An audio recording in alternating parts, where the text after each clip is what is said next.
The Giants had their winning formula working last night. Great pitching from their starter. One clutch hit. And a strong bullpen performance. Add it all up and you get a win over the Astros to even up the series. And tonight, the Giants plug a rookie into their formula. Eric Surkamp makes his big league debut next.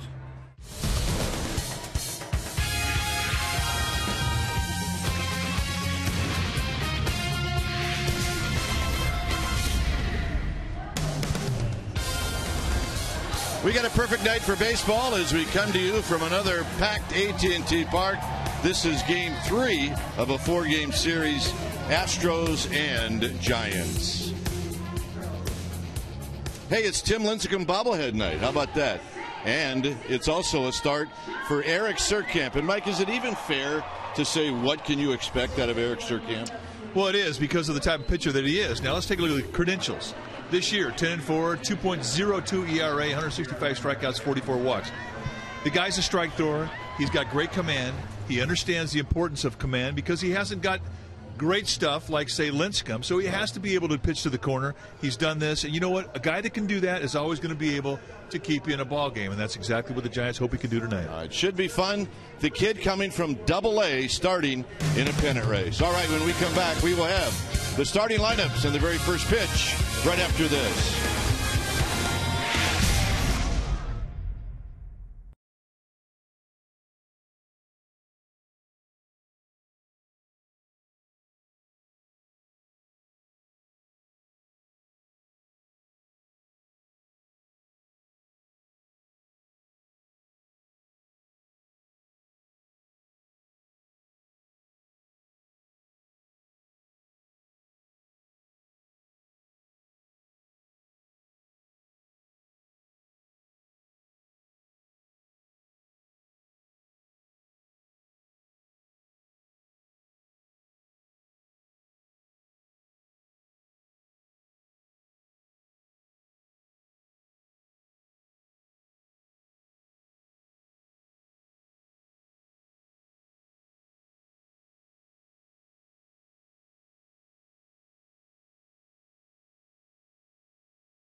Giants baseball on Comcast Sportsnet Bay Area is brought to you by AT&T and by Toyota. Check out the great deals at your local Toyota dealer today. Beautiful night for baseball. Beautiful night not to be locked up in Alcatraz. Our game time weather is brought to you by the Santa Cruz Beach Boardwalk. Get to the beach. The admission-free boardwalk is open daily. 65 degrees here at the yard. Winds at 9 miles per hour. Humidity 70%. And the forecast, a win. I like that forecast. On the mound tonight, making his major league debut, Eric Surkamp, 6'5", 220-pounder. His minor league career in 4 seasons, 25-13, 2.89 ERA. That's 4 years of work, and those are great credentials to be here. And his first big league pitch is high. So we get underway at 6:05. This year in Richmond, Double-A, he was 10-4 with a 2.02 ERA, an all-star, 165 strikeouts, 142 innings. And that one goes to the backstop.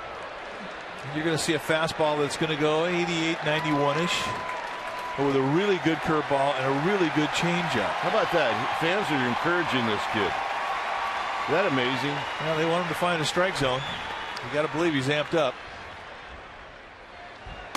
And he does. That's great. Plus, he's got a pretty small strike zone with Jose Altuve, who's only 5'7". And right now, he looks like he's 3'3" to Eric Surkamp.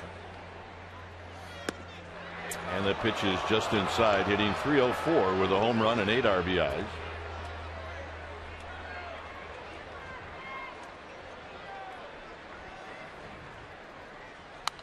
And that's fouled out of play, so it's 3-2.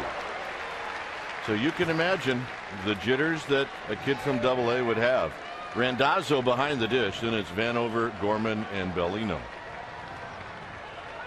It's 3-2. And the walk. So you just saw Altuve. Here's the rest of the lineup. It'll be Bourgeois hitting second, and then J.D. Martinez, followed by Carlos Lee. See his numbers at AT&T Park. Then Michaels, Paredes, Barmes, Quintero, and Myers. Not a bad umpire either for Eric Surkamp to make a debut. Tony Randazzo, low by umpire, but he will look for strikes. And there's a strike as Bourgeois offered at it, and it's 0-1. So far, he's throwing 7 pitches and then 7 fastballs. We don't know what kind of move to first base that he has, but he's got a great catcher back there with a very strong arm that can help him out. So he doesn't have to really be that quick. That would take him out of a normal rhythm. Lined into center field. Ross is coming in, and he'll make the catch. Let's check out that defense that will be playing behind Surkamp tonight in the outfield. It'll be Belt, Ross, and Beltran. Fontenot and Sandoval on the left side, and Keppinger and Huff on the right side. Chris Stewart will be in the squat doing the catching. 37th start for Stewart in the catching position. Here's J.D. Martinez. 295 hitter. Swing and a miss. And there's the first look at his breaking ball. That was a good one. Kind of a low 3/4 release, and it's quick. That's a good tilt on a breaking ball, and you can see why he's got strikeouts just looking at the snap on that thing.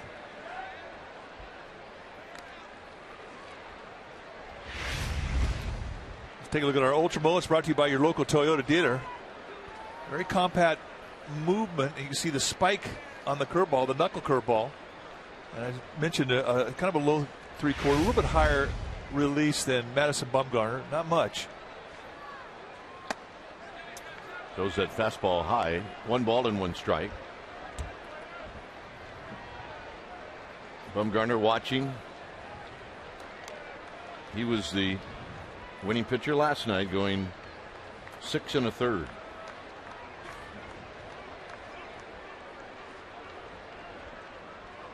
Altuve goes, swing and a miss. Throw down to second, bingo. And that's how you do it in the big leagues. All you have to do is give your catcher a chance. And when you have an arm behind home plate like Chris Stewart, you don't have to give him that much of a chance. He'll do the rest. As we've seen Chris Stewart do so well, an absolute perfect strike to Keppinger, and Altuve sent packing. You can see just how perfect the throw was. All Keppinger had to do was catch it and drop the glove. Tried to backdoor him. It's 2-2. That's good. Good one. Here's the tail end. You can see the tag. Altuve, no chance.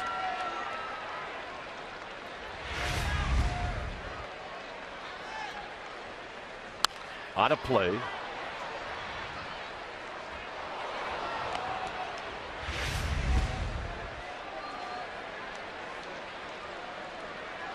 Watch the grimace there.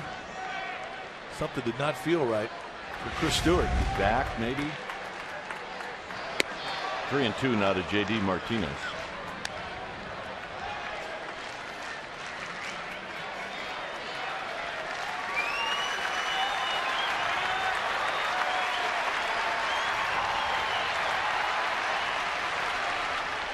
And the walk.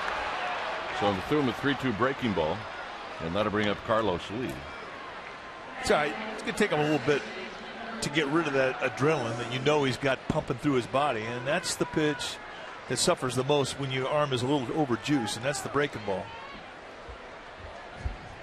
When he starts to zero that in, you'll know he's starting to wear off that adrenaline hit he's getting. There you can see the ninth best prospect, voted best breaking pitch and changeup in the Eastern League by Baseball America. Strike to Carlos Lee. One thing is he hasn't had a problem getting to the knee-high location. Usually guys who are over-amped, they miss high, but he's been down.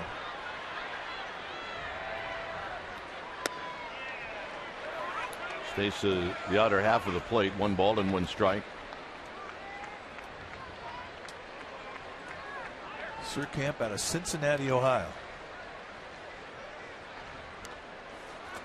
Went to North Carolina State. Was a Giants 6th-round pick in 2008.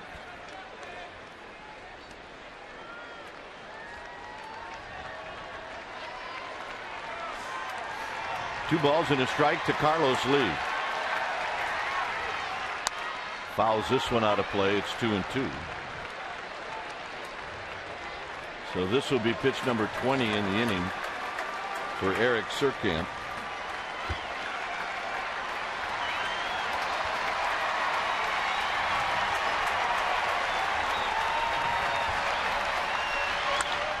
Down the left field line. And this one is going to bounce up against the cars. And they're going to hold Martinez at third. So it'll be second and third with 2 outs.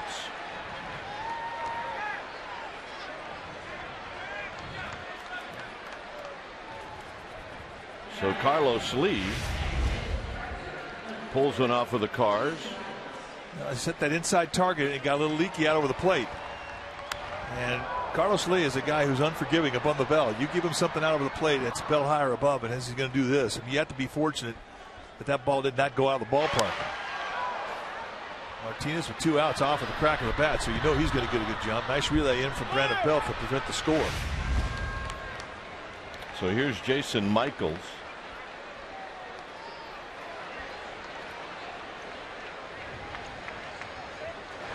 And Michaels takes a strike, and it's 0-1. First base is open. 2 walks and a double in the inning. Bourgeois lined out, and Stewart threw out Altuve trying to steal. Hit into right center field. Is anybody going to get there? It'll be Beltran, and Surkamp survives. Giants are coming up.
And here's the Giants lineup brought to you by HP. Everybody on.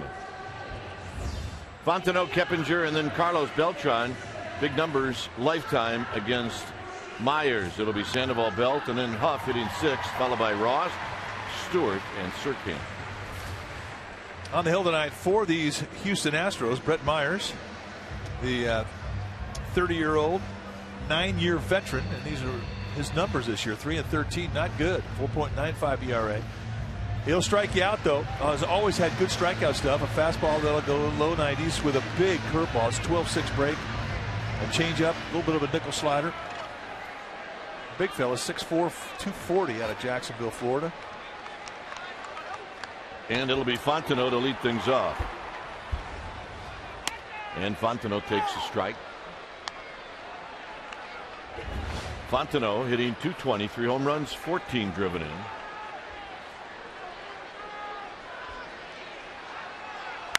And this is driven down the left field line, and that's a fair ball. Down into the corner is Fontenot. He's going to have a leadoff double.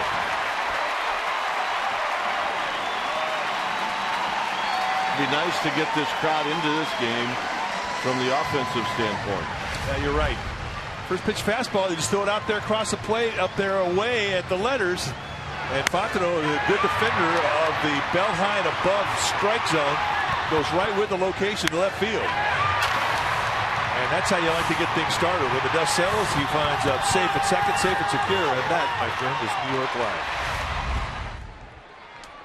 So here's Keppinger. Keppinger had the big hit last night, a double to knock in a pair of runs. And the only runs the Giants picked up. And there's a breaking ball. It looked like Quintero got crossed up. It's bad to get crossed up at the first pitch. Might have been a strike, too. Yeah, he just lost it. I'm telling you, I look at Myers from here, and he looks like Kurt Schilling on the mound, the way he sets up. Yeah, it's a good comparison. They're about the same size, big fellas, 6'4", 240. Schilling was about 6'5", 240.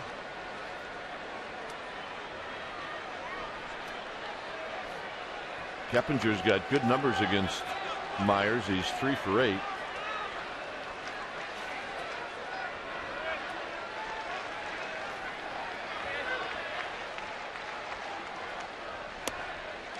Two balls and no strikes, so back-to-back breaking balls. Let's say this: you wear that number, you better be able to throw a good curveball.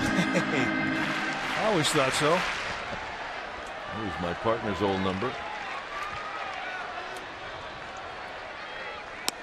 There's a strike, 2-1.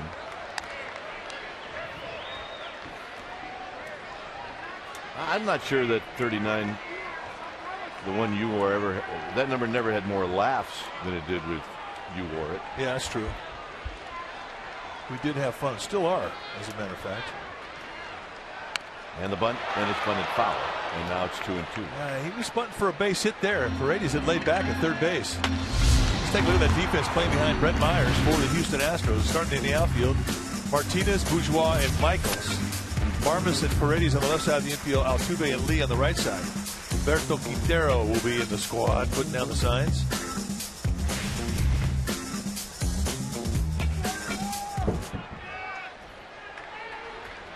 Two and two. On the ground to the right side. Lee kicks it around, but covering is Myers, and Fontenot moves to third. So a nice job by Jeff Keppinger. Well, they did this to Keppinger in Houston. Same thing. They had Carlos Lee play way off the line at first base and take away that hole between first and second. And over in Houston, Keppinger did the same thing. Look how far over off the line he is. Now, if he's playing normal position, that's an RBI and a base hit. Yeah. Well, the guys you play with are the guys that know your game better than anybody. And it just paid off for the Astros. Astros playing the infield back with the exception of Paredes at third. Beltran takes a pitch high. 1 ball and no strikes. One thing about Myers is he will make mistakes, and when he makes them, they're usually up. And that's when you can get them. Beltran 2 for 3 last night. Hit the ball hard every time up. 2-0. 4 doubles and a home run lifetime for Beltran against Myers. 12 hits and 38 at bats.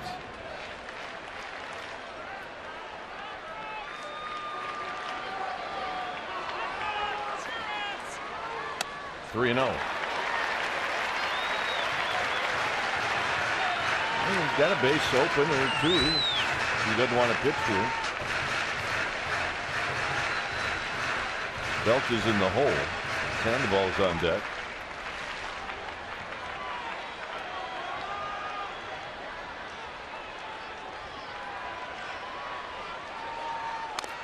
On the 3-0 pitch, Beltran fouls it to the backstop. I'll say this, even during batting practice, this crowd had a different feel to it tonight. Yeah, I agree.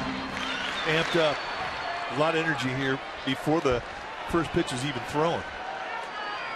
Not often you can get 41,000 people into a game before the game really starts, and that's kind of the way it felt tonight. 3-1. Perhaps. Foul back, 3-2. Well, you cringe when you see him swinging at that high pitch. He swung and struck out the first game that he got back on a pitch that was above the letters. I asked him if it hurt. He said, yeah. He says, I saw stars on it. Not much, a little bit higher than that location. But he says, you know, it's kind of like bumping your elbow. It'll hurt for a bit, but then it goes away. So he plays on. Breaking ball hit on the ground, and it's going to get a run in, and the Giants lead 1-0. Oh, Myers pitching for the strikeout. See the combination giraffe tandem? I like that. See, I'm telling you, they're in their garage, man. They're kicking things around. Yep, they're thinking. So Eric Surkamp is given a 1-0 lead so far. The possibility of could add on some more. Do you think anybody said it? Yeah, you get all the runs, kid. Yeah, that's your run, kid. Now go get them. Oh, yeah, they could say that too. There's your run. Make it work, Meat. Up and into Sandoval. 305, 15 home runs, 50 RBIs. Did not play last night, although was on deck in the 8th inning. On deck as a pinch hitter, and Tony Randazzo says, nope, that pitch isn't low enough. See where he's missing. When he misses, it's usually up, and that's what hurts him.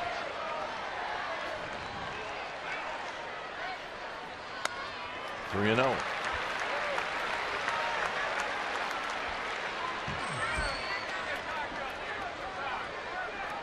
Belt on deck. Well, we saw Beltran swing 3-0 rather, and you might see Sandoval swing 3-0 here as well. And I think, Mike, if that's the case, it's just an indication that Bruce Bochy, you know, why not? They're not scoring a lot of runs. Maybe do something different. Man, nothing against swinging at a 3-0 pitch. There's a good hack. I mean, think about it. From a pitcher's perspective, you're thinking the guy's going to take it, so you bite off a big chunk of that strike zone and you goose one in there. I mean, that really is a good pitch to hit. Oh, Dad, you're the best. Let's go, that's my dad. Oh. Mom, get an ice bag. Sandoval skies this one out to right field for Jason Michaels. And that'll end inning. Think the old man needs an ice bag? Surkamp with the lead. Go get him, kid.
Captain Kite mentioned that there was a big energy here this evening at the park. Maybe that's because there were a ton of people here all day long waiting for this little guy. Tim Lincecum Bobblehead Day. Thousands of people lined around the park out to the Bay Bridge to get one of these. The first 25,000 folks that walked in the gates were given it, and I talked to Tim about it, guys, and he was pretty impressed. You know, his windup is very complicated. He said that they nailed it, and his dad would be proud. Everything's in alignment as it should be. Gentlemen. Beautiful.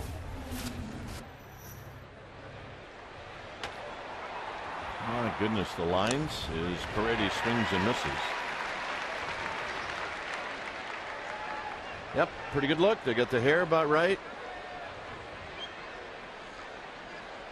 Good stuff. Paredes hitting .289 with a couple of home runs, 12 RBIs. So Surkamp, who threw 22 pitches in that first inning, tried to settle down here, and he gets a swing and a miss, 1 and 2. What would that be at 86? Fastball. Cut a little power off. But his fastball is going to be high 80s, occasional 90. And curveball still a little too juiced up. And you can tell he gets a lot of strikeouts with that pitch, and on that side of the plate to righties. See if he throws another one here. Got him. Picked him clean. Nice little fastball. As I mentioned, it's a great strike zone for him to work to. That's his first big league strikeout. And Dazzo is a low ball umpire, and he will give some width, and he will look for strikes. Right between the knees. See ya. Grab some pine, meat. Here's Barmas. Barmas at 246. 9 home runs, 28 RBIs.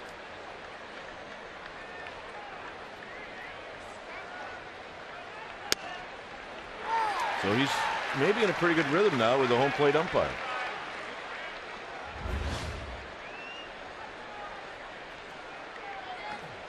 Much different than the first inning. Now he's starting to miss just a little bit off the plate when he misses.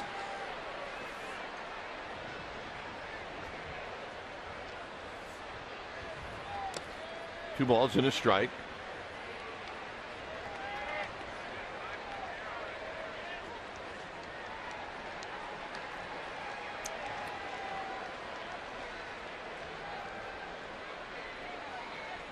Barmas on the ground to Sandoval. Sandoval to Huff. Well, the Cubs are coming to town Monday, Tuesday, and Wednesday. That's right. Chicago Cubs only visit of the year. Monday, Tuesday are night games starting at 7:15. Wednesday, a 12:45 nooner. So go to sfgiants.com/dynamic deals because they're giving away dynamic deals for tickets as low as $11. Check it out.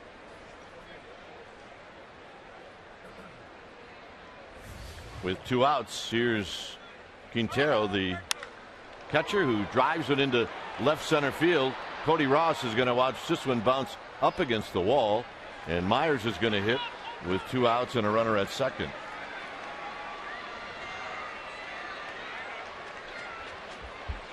And Myers has half a clue with the bat, too. Challenge fastball down out over the plate at the knees, and Quintero rakes this one.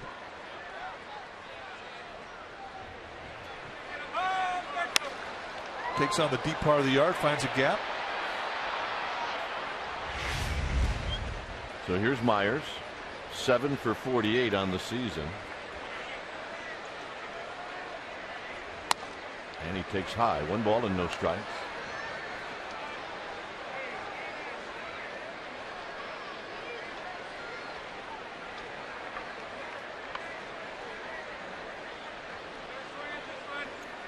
The look to second. And it's high again, 2-0.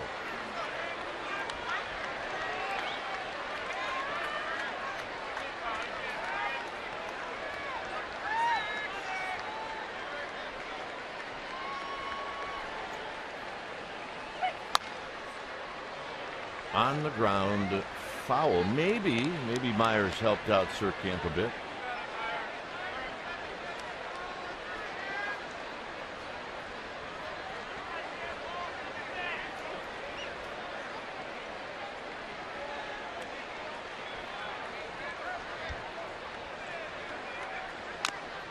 And that's over the backstop, and it's now 2-2. Kind of piece of Chris Stewart's shoulder.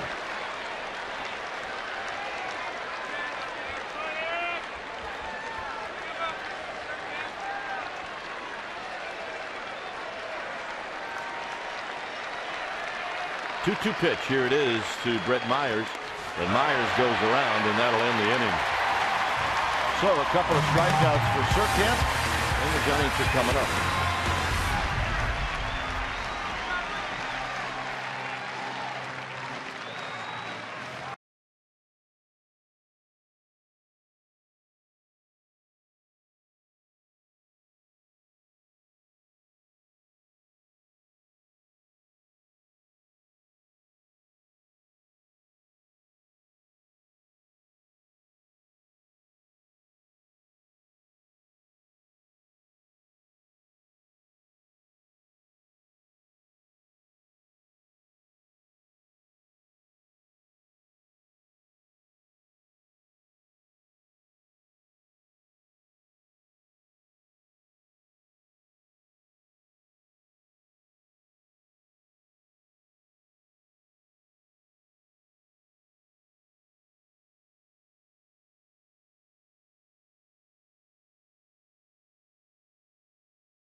For the second inning, McDonald's true stories in this date in Giants history. In 2008, Pablo Sandoval hit his first major league home run, and he hit it off with former Giants pitcher Livan Hernandez. Tim Lincecum would pick up his 15th win. Giants win 4-1 over those dreaded Rockies.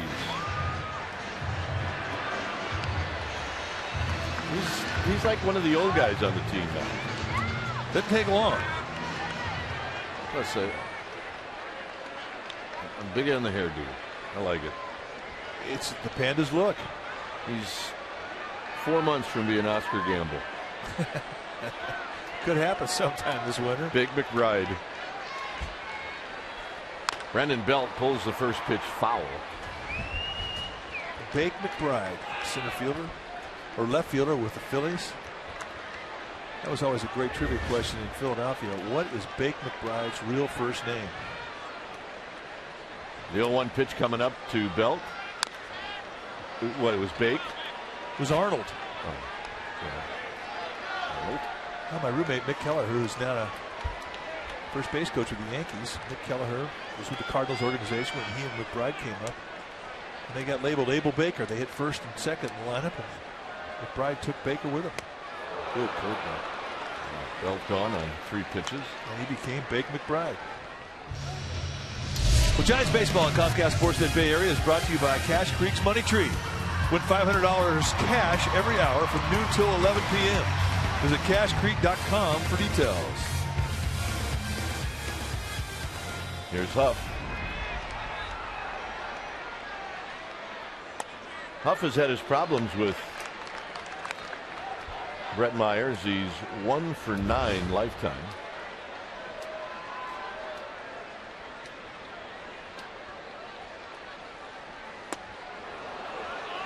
He's got a good one. That's a good changeup right there. I mean, and his curveball, all the pitches that he has are fantastic. You look at Myers' record, 3-13. You think, with his stuff, how is he 3-13? Well, he makes mistakes location-wise, and that's how you can get him. You wait him out.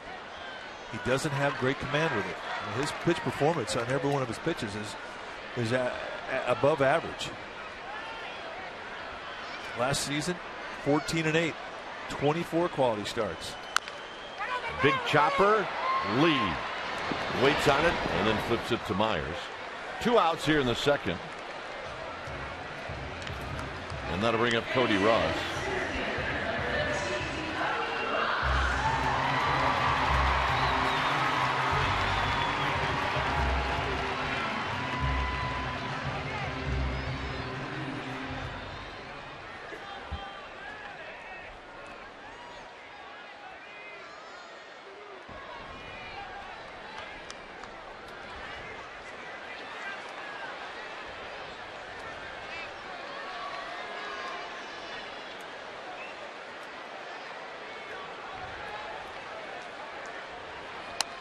First pitch strike to Cody Ross.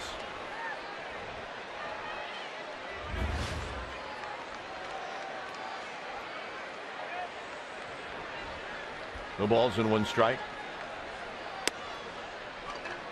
Chris Stewart would hit if Ross reaches here in the second.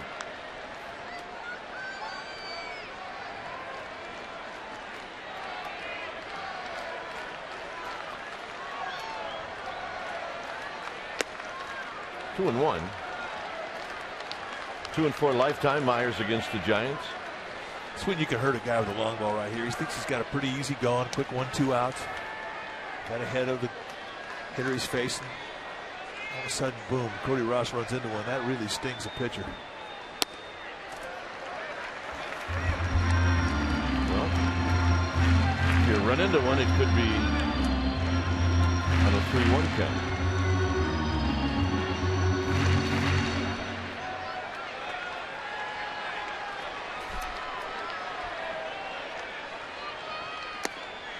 And the walk.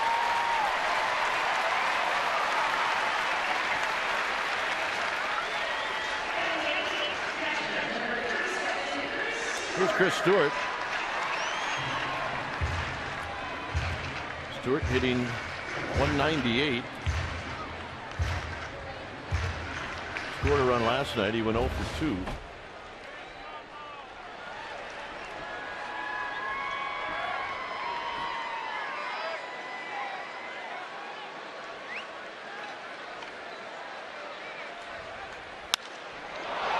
Stewart drives it into left center field. It's going to be Martinez who puts it away to end the inning. 3rd inning coming up. 1-0 Giants.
That you know at home, Jason Schmidt and Marvin Bernard, and you two were honored today with your plaques placed on the Giants Wall of Fame. Jason, I spoke to you earlier and you were a little overwhelmed and didn't really have the words to describe how you felt. You've had a little time to think about it now. Did any come to you about how you feel regarding the honor?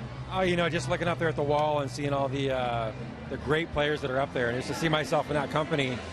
It's something that, you know, as a little kid, you don't ever think about something of that magnitude happening to you. And playing here was the greatest years of my life and my career, and and I'll always be grateful to the Giants, and I'm always going to be a Giant at heart. So I just thank everybody for it.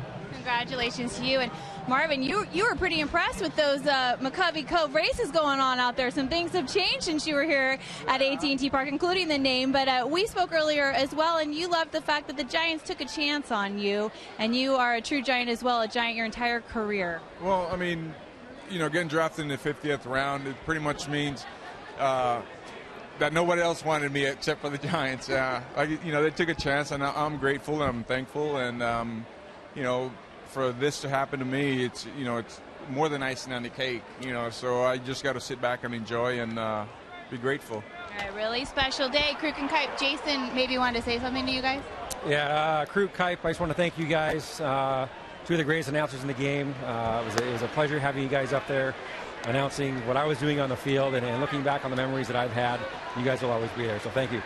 The Fighting Hydrant, you got your nickname from Mike Krukow. Exactly. To Kruk and Kipe, you'd like to say? Exactly. Hey, guys, thank you for everything. You guys are awesome. You're the best, and I'll catch up to you guys in a little bit. Gentlemen, back to you. All right, thanks, Amy. Two good Giants right there. Boy, they were good. 2-1 to Altuve, and he fouls it out of play. 2-2.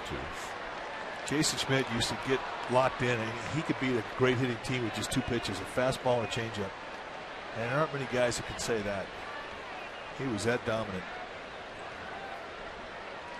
I mean, he had a curveball and a slider. He didn't even need them. That's how good those two pitches were. Got him. Good breaking ball. Curveball. And that curveball starting to lock in. All right, let's take a look at our Ford Right choice. It was the ceremony about 3 hours before the game. Is Marvin Bernard, and Jason Schmidt went on to that Wall of Fame. And it was hosted by John Miller, and a lot of Giants fans showed up. And it's always a fun moment to watch those Giants go up on that wall. Now, you get a chance to really honor guys that played it right. And it is humbling when you go up on that wall and you look at the guys that preceded you. And it's a nice club to be part of. So 3-0 to Bourgeois after Altuve strikes out.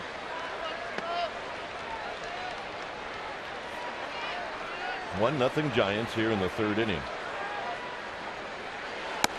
And a 4-pitch walk. There was the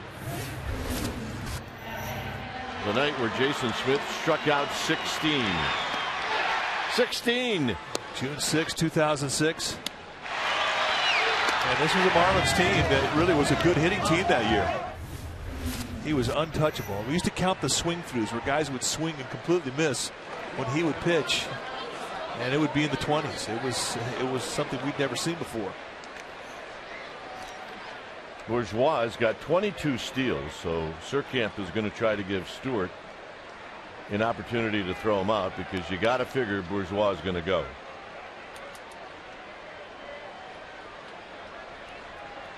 He's got a good lead. Swinging a shot in the hole for a base hit.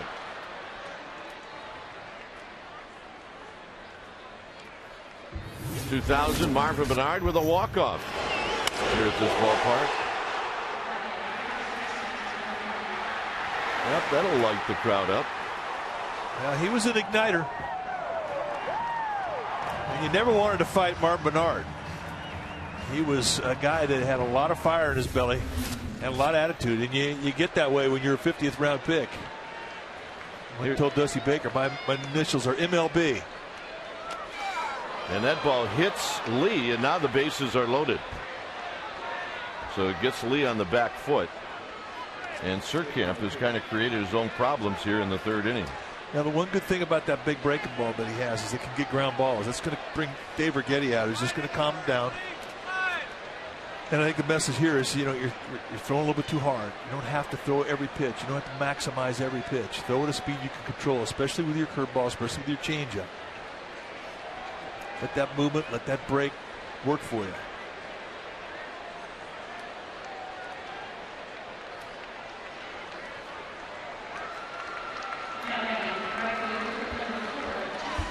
So here's Michaels.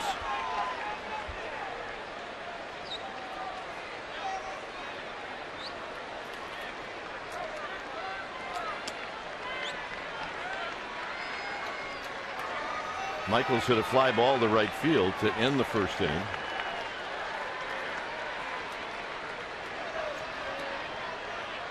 And he takes a strike.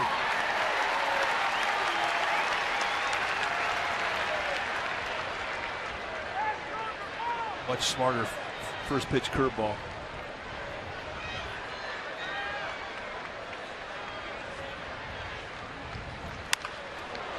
Sandoval. 2 down. Michaels hit that off the end of the bat.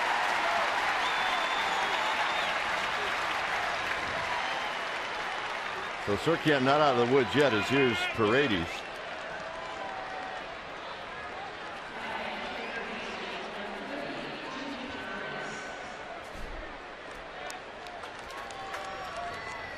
Paredes struck out looking in the second.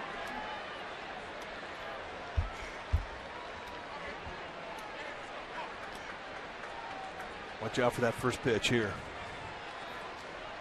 Guy strikes out against a guy early in the game. He doesn't want to get deep in a count. He'll try and jump on him early. Big topper. Fontenot's got it. Shovels it to Keppinger. And Surkamp gets out of a bases loaded mess.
Boy, eat fresh? Ask Kruk and Kite. Maureen from Roseville wants to know, when you refer to a pitch as a front door or back door, what the heck do you mean? Well, for a right-handed pitcher facing a left-handed hitter, if he throws movement that starts inside to a lefty and then comes back into the strike zone. Here's Surkamp, who takes a strike. So right here, this is the front side right here. Now, if that movement comes in and comes around that way, that's front door sinker. Now, if he throws it this way and he comes around the back side of home plate, that's called a backdoor slider. So there's a front side of the plate, the back side of the plate. As you bring movement in across those, hence the front door and the back door, depending on the pitch, sinker, cutter. Well, we did not really appreciate the fact that the boy ended up with the ball, and we wanted the little girl to have one too. So now she's got one. This little one? Yeah.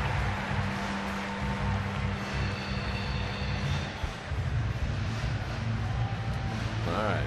Everybody's happy now. And Junior's got his pizza. He could care less. He's not impressed. Seriously. Fontenot takes a strike. Yeah. mine's better than yours, so here, you can have it back. And by the way, I got one piece left, and it's for me. Hooray for me, and the heck with you. That's how brothers treat little sisters. Here, I'm going to put yours right next to mine. I think she just traded that last piece of pizza for a ball.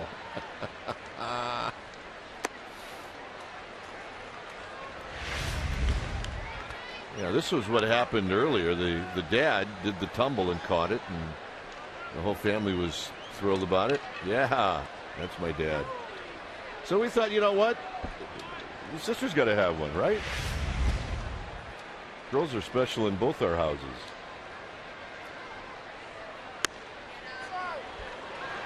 Myers wanted it. It's 2-2. That would have been a front door sinker. The movement that came right back to the strike zone on the inside part of the plate.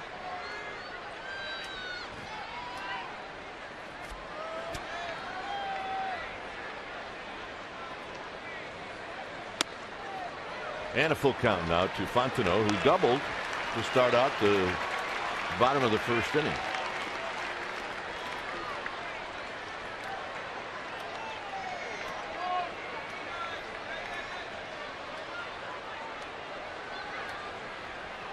Two pitch. Hit into center field, but Bourgeois got plenty of room out there.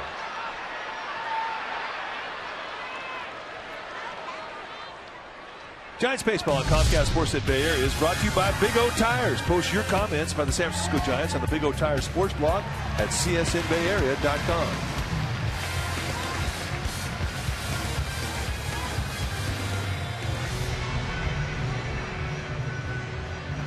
Keppinger, a productive out in the first inning. He bounced to the right side to move Fontenot from second to third.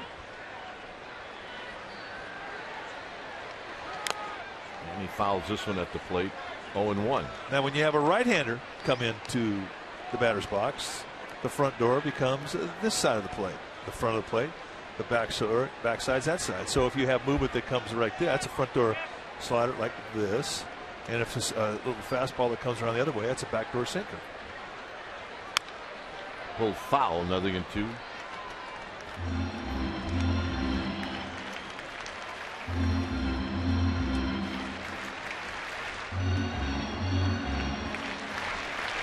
Giants trying a little two-out rally here with nobody on, 2 down, 0-2 to Keppinger. Well, Myers is one of those guys too that when he gets a rhythm going out of the windup, he can be very tough.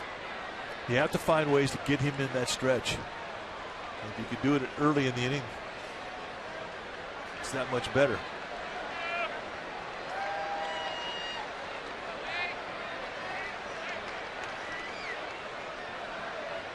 Curveball, and again, he hits it right at Carlos Lee, and that'll end the inning.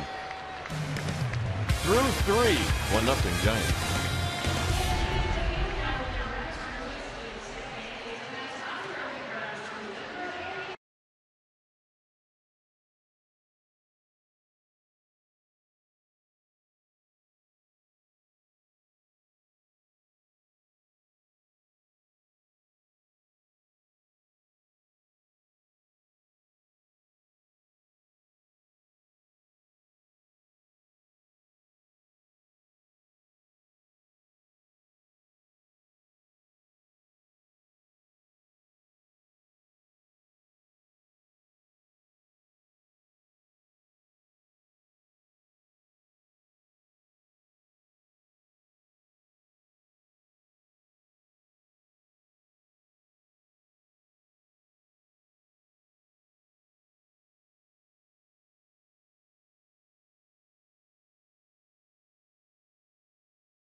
Postseason play has become a season ticket holder. Act now before this limited number of seats is sold out. 415-972-2298 or go to sfgiants.com/season. Speak to a representative or go online and check out all the information for season tickets. 1-0 Giants. Barmes, Quintero, Myers facing Eric Surkamp. First pitch, pop up. Sandoval, no chance. And Barmes wasn't running. Wow. Giants catch a break there. Clint Barmes should have been standing at second. And I don't know what happened to Sandoval. I mean, he's really solid on pop-ups, but that would ate him up. Well, he was not comfortable from the get-go. He comes down and plants, and now he's got to backtrack and stay with the wind as it blows it out. And it would have been a phenomenal play. High to his backhand. It's got to be a hit. You can see just how much that drifted. I mean, fly balls and pop-ups here are not fun. And they've, in fact, given him an error, which I don't know if I agree with. The degree of difficulty on that pop-up was extreme. Yeah, I think it's an error. Because I can't punish the pitcher for a pop-up on the infield. Sounds like our opinion should be the opposite of that. But the pitcher got a pop-up. It's true, but that was a tough play.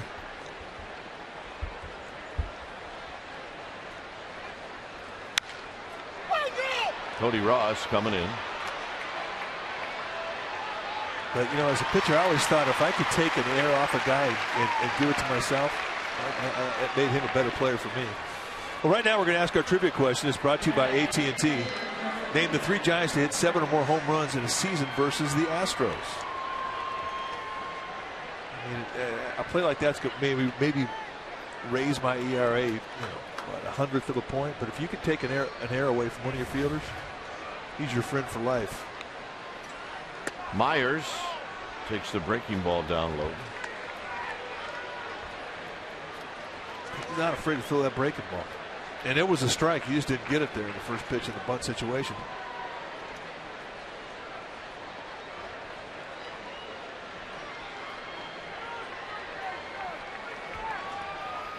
Sandoval way in at third as he bunts this one to Huff. And Huff's just going to tag Myers. And Barmes goes down to second.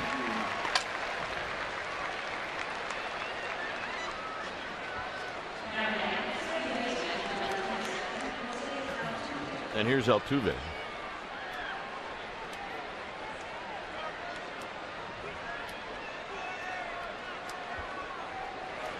Altuve is walked and he struck out.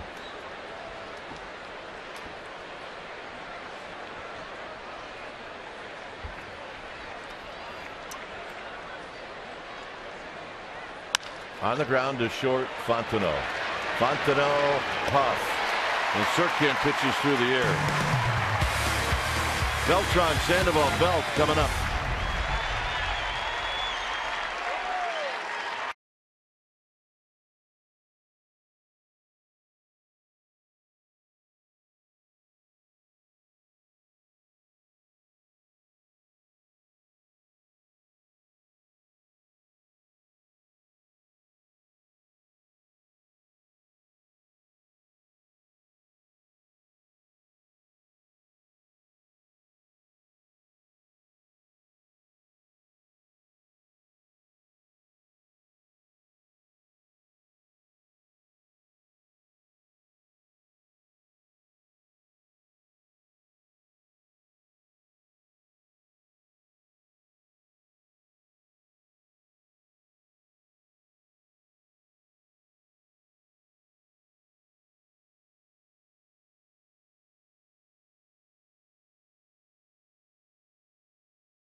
broadcast is presented by authority of the San Francisco Giants and may not be reproduced or retransmitted in any form.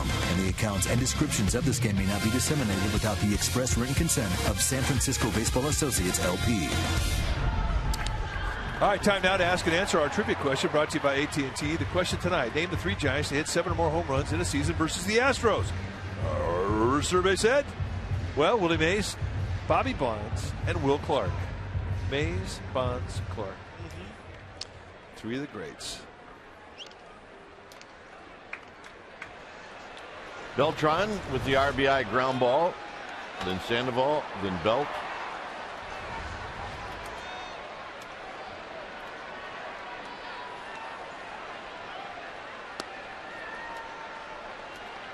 The RBI for Beltran, his 70th of the year.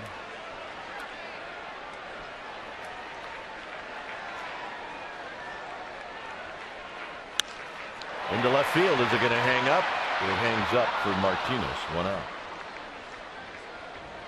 And that'll bring up Sandoval.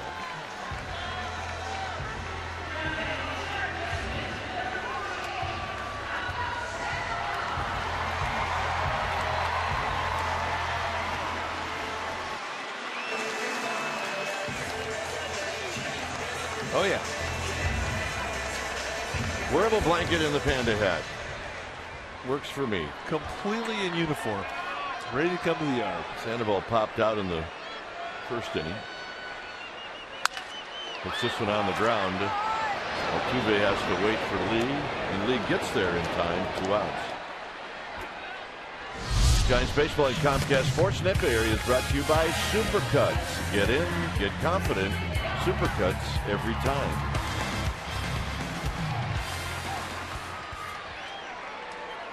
Did you get any comments on the post-game baby giraffe lids? I did. Night? And it went like this. Where can I get them? I had a number of friends that said, really a good idea. Just don't put them on your heads again. Yeah, I heard that myself from my wife. Belt has seen 5 pitches from Myers, and all of them have been strikes. There's one of the giraffe lids. That's one of the parts of the area we like to take people to is Belt. 6 pitches now. 6 strikes. 1-0 Giants.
Merchandise on sale at csnbayarea.com. If you haven't It's on sale. You can get 15% off through August 31st. You just have to enter the coupon code SFBaby15, SFBaby15, and that's to honor the world champion baby, of course. Check it out, csnbayarea.com.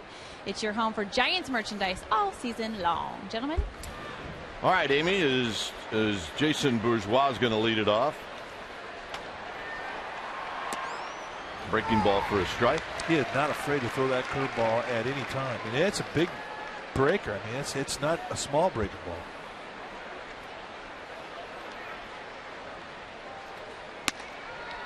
Bourgeois is lined out to center, and he's walked.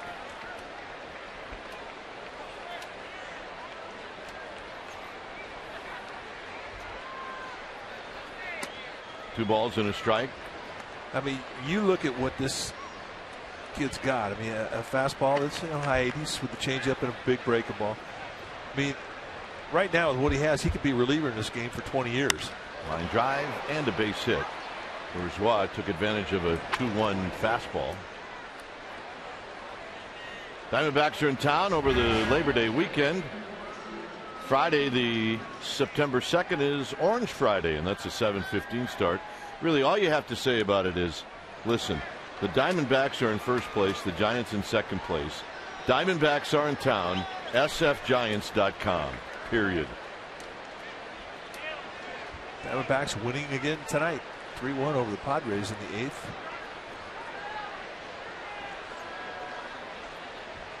Martinez takes a strike.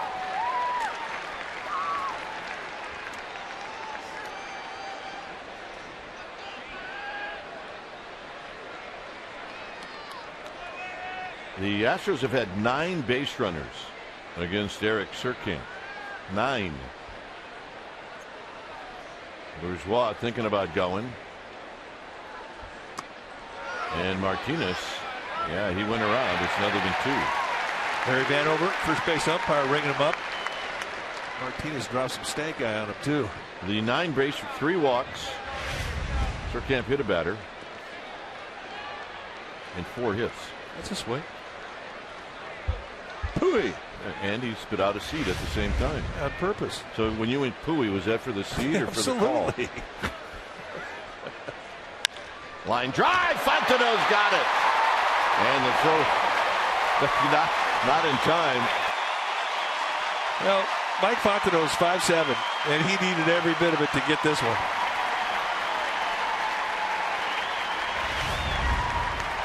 A 2-strike rope. And he had visions of getting Bourgeois as well, the backside. I mean, that's getting up there for Mr. Fontenot. Nice pick. Here's Carlos Lee. Got to keep the ball down to Carlos Lee. Plain and simple.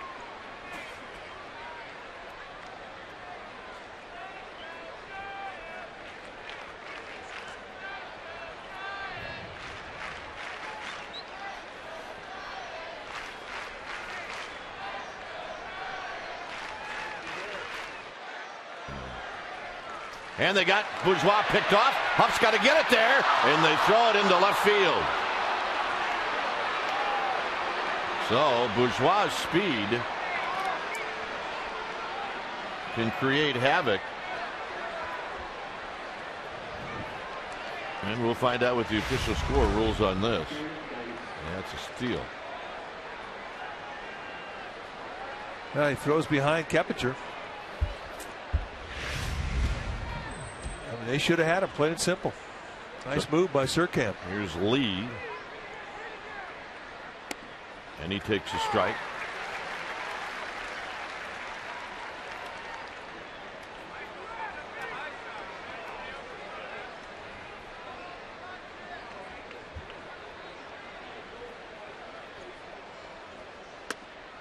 Just off the plate, and it's a ball and a strike. And I mean by about a half a baseball off the plate.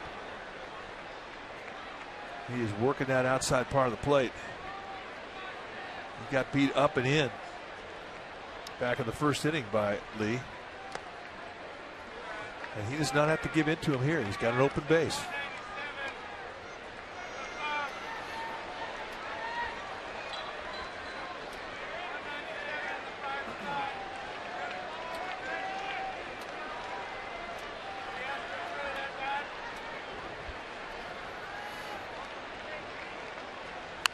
pulls it foul. Look out. It's 2-2.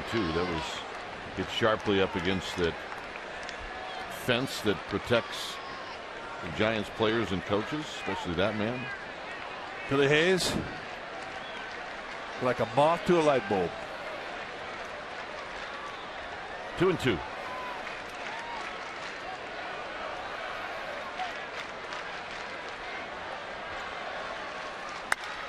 Hit out into right center field. Beltran on the move, and he's not going to get it. His throw into second base is going to be not in time, and Bourgeois scores, and this game is tied.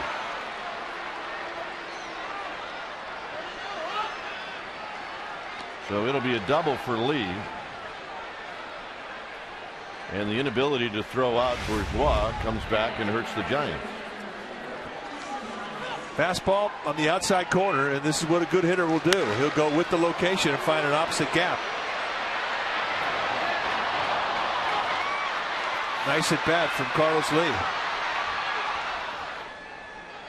And Jason Bourgeois can scoot. Easy score.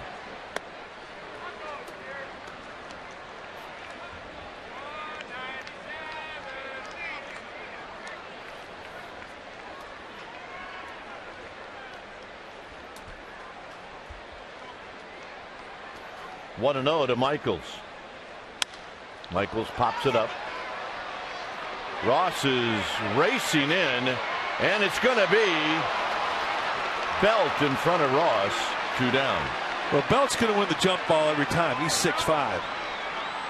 But this is not something you want to see, a miscommunication and a tie score. You have to give away to your center fielder. And I don't, I'm watching Cody Ross to see if he was yelling.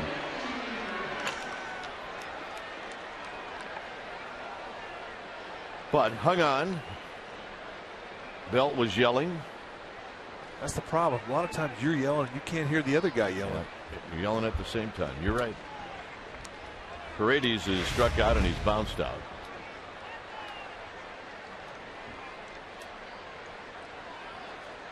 Breaking ball misses. 1 ball and no strikes.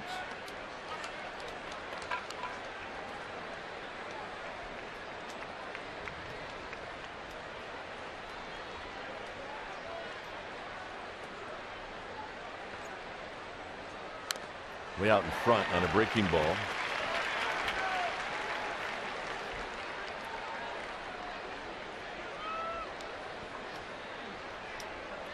Paredes does not look comfortable on that breaking ball.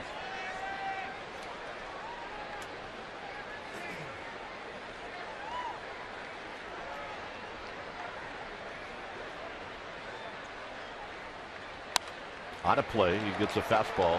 It's 1-2.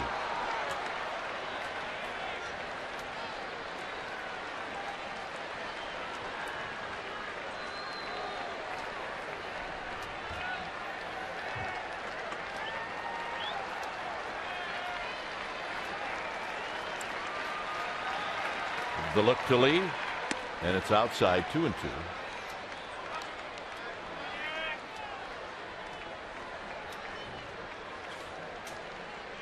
Here you think with an open base, you go throw that breaking ball, you don't want to miss up with it. You want to miss down below the strike zone because Paredes will chase.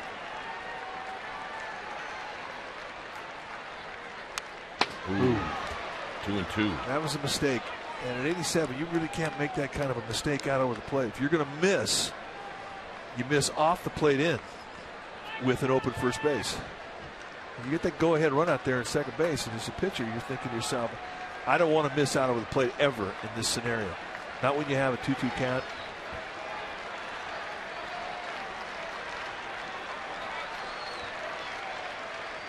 And he got him. Stewart blocks and throws, and that'll end the inning. The Astros tie it up.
scorecard. Active teams never to finish with worst record in the major leagues. See the Angels in 61, the Astros 62, Brewers and Rockies. Astros currently have the worst record in the majors. Here's Huff. Myers is just going to continue to spin breaking balls to Aubrey Huff. Well, that's not uncommon for Myers. I mean, he's a big, strong guy. He can throw that thing a lot. And you're talking about two guys with some pretty good breaking balls in this game tonight. Yeah. Surkamp's got an outstanding breaking ball. Just bringing it into the big leagues tonight for the first time. Myers has got one that's been established for almost 10 years. 3-0 now to Huff. Vergetti chatting with Surkamp.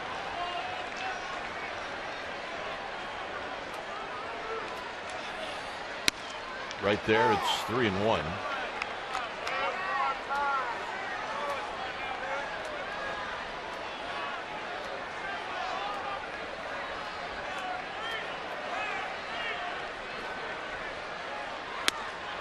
Three and two. Ross on deck, and then Stewart, fifth inning, a 1-1 ball game.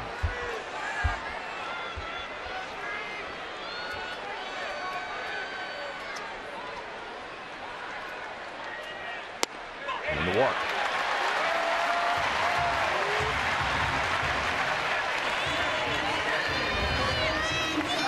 Well, the only way to be guaranteed tickets to possible postseason play is to become a season ticket holder. Call 415-972-2298 to speak to a Giants representative, or go to the website sfgiants.com/season.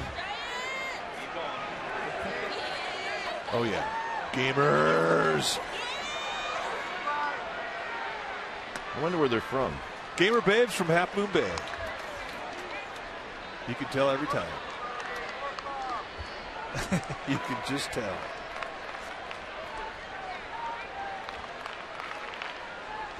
One ball and no strikes to Cody Ross. And a breaking ball to even the count.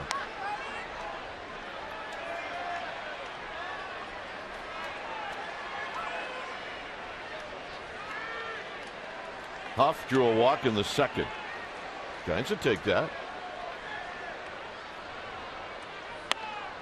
And a little high. 2 balls and 1 strike. Myers walked down off that mound, taking a look at Rendazzo, the plate umpires, to say, where was that? It's high.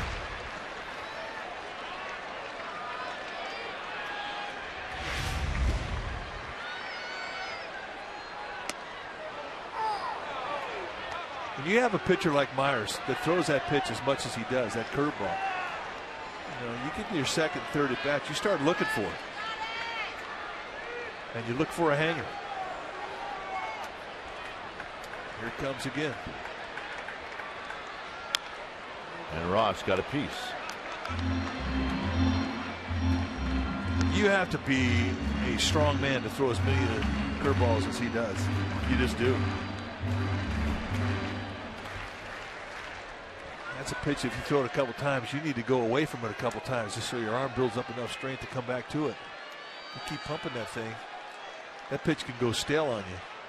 So can your arm. And that pop-up is hit out of play.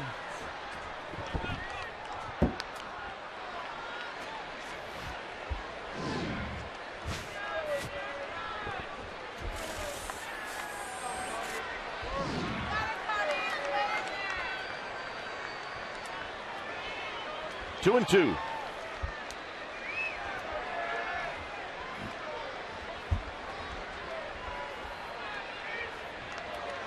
Cody Ross steps out. Quintero put down 7 signs before Myers finally agreed to it. Myers wants to go in.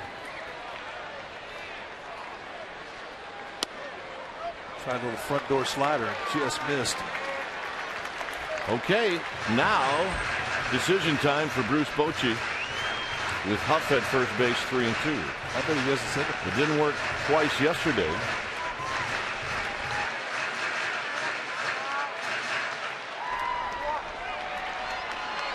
3-2. Got him. And Huff was not going.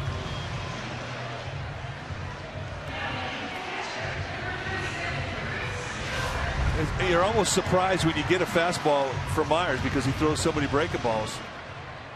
And I think that Cody Ross is guessing breaking ball. Now, that is a perfect example of a hitter in between. He is. He was way late on a fastball, and that's normally his bread and butter. And that's something that really concerns a hitting instructor when you see a guy in between. Stewart pops it up. Carlos Lee. 2 outs.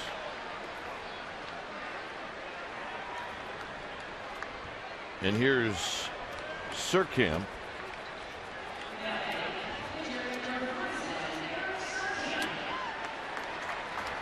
Surkamp struck out in the 3rd.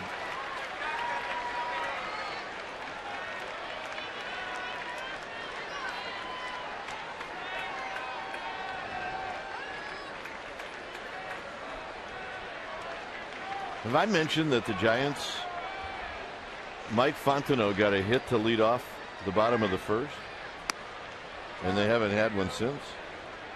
First pitch he saw. After that, Myers is throwing a no-hitter. I'm saying Surkamp's setting him up here for something. 1 ball and 1 strike. Well, I hope he's not looking for that curveball. He got a little overmatched the first time he faced it back in the 3rd inning.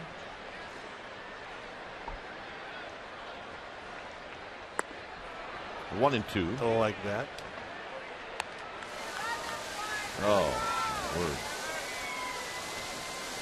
I'm going to take the next half inning off. You mind? Folks, I just want you to know my partner has a drill bead going from his lip to the floor. No, I do like him. You're right. Yeah, but it's the sauerkraut that's the kicker. Sauerkraut's good. Onions. Oh, man.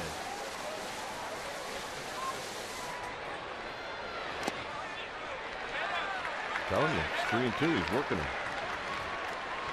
If there was ever a time to actually smell something that came through your TV set, it was those onions getting cooked right there. Oh. Throw some portobello mushrooms on there and you'd be in good shape.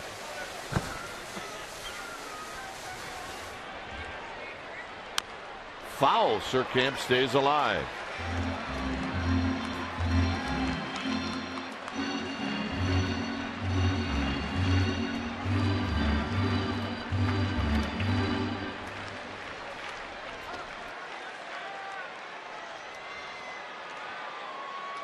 Three and 2. Huff goes. Swinging a high pop-up down the left field line. On the tarp. Guy's got to make a play. Come on, you were there. You had him played right. Plus, he left something behind. Hey, he lost his slider. What the heck? Man.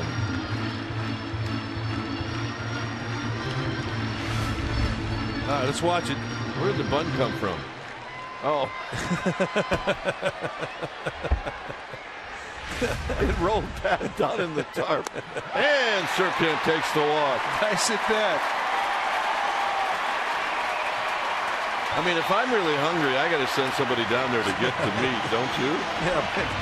You got to wait till there's a ball hit the right field so nobody will notice. All right, let's see. Oh, here we go. I got this one. Oh, no. Wait, they're just going to let it sit there?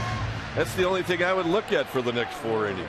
Well, you and the Seagulls that'll be here in the 9th. I told you to get one of those with a lid on it. 0-1 to Fontenot.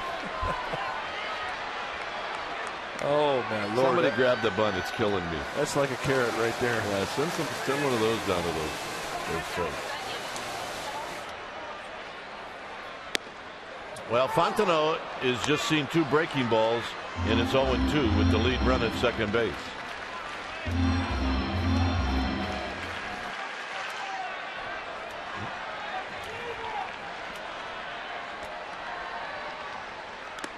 Three breaking balls, and that'll end the inning.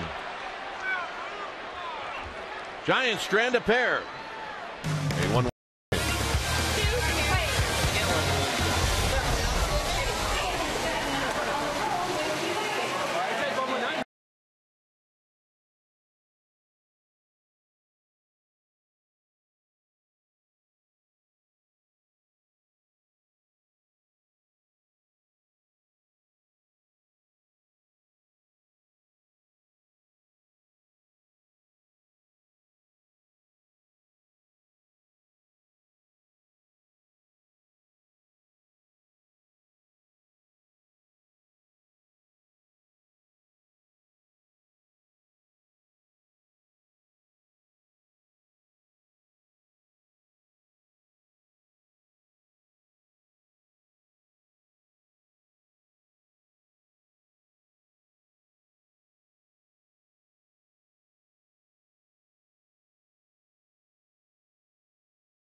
Time in the Coors Light Freeze Camp. We go back 5th inning, 1 on, no outs, and J.D. Martinez hits a bullet right to Mike Fontenot, who goes jump ball on it and spears it on the backhand. That's our Coors Light Freeze Camp, brought to you by Frost Brewed Coors Light, the world's most refreshing beer.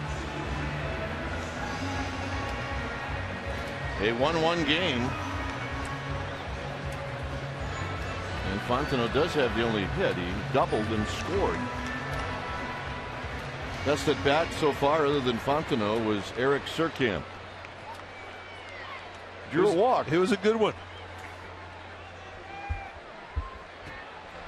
Barmes, Quintero, Myers.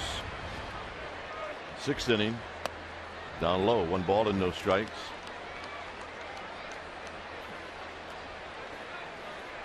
Barmes reached on a Sandoval error in the 4th inning.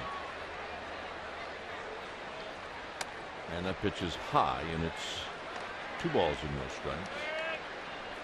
Barmes will come out of his shoes on this pitch. He's not an easy guy to walk.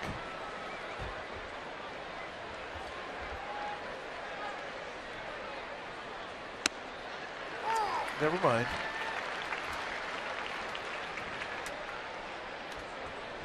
Barmes with 33 walks on the year, 357 at bats.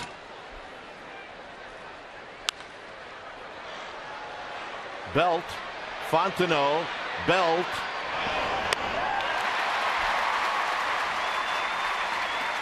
One out. Giants Baseball and Comcast Sportsnet Bay Area is brought to you by the 2012 U.S. Open. The U.S. Open returns to San Francisco's Olympic Club in 2012. Order your tickets at usopen.com. The bunt is still there. Come on. I mean, I can see it from here. It's bothering me. It is bothering my partner. Why wouldn't you just like flick it off? Quintero's got another hit. He doubled in the 2nd inning. He's going to double again here in the 6th.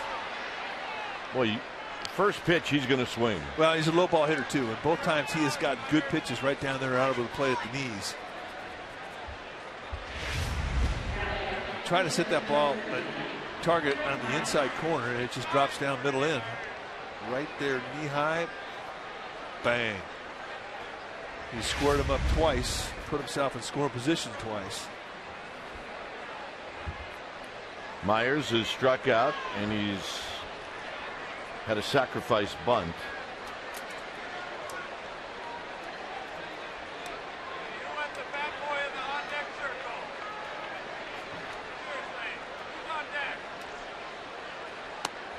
Down low, 1 ball and no strikes.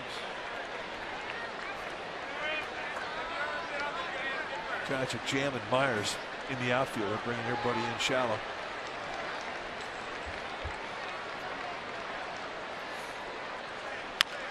Slowly hit. Speared by Surkamp. And he throws him out. Nice play. Not an easy play, but a nice play. Well, he's going to have an advantage as a left-hander. Your momentum is going to fall out towards third base, so you're going to be going to that side of the field. Watch his momentum fall, and he just kind of carries it into the ball. But still, that ball was past him. He was back, got it, squared up, threw him out. Nice pick. And for a guy 6'5", I mean, that's good quickness. There, you see the ball behind him. Nicely done. Here's Altuve.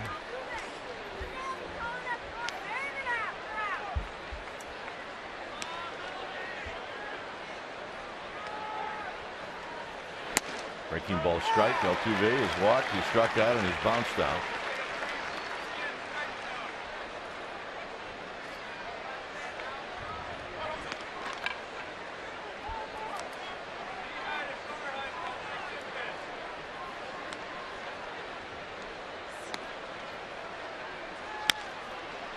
Sandoval, tough hop.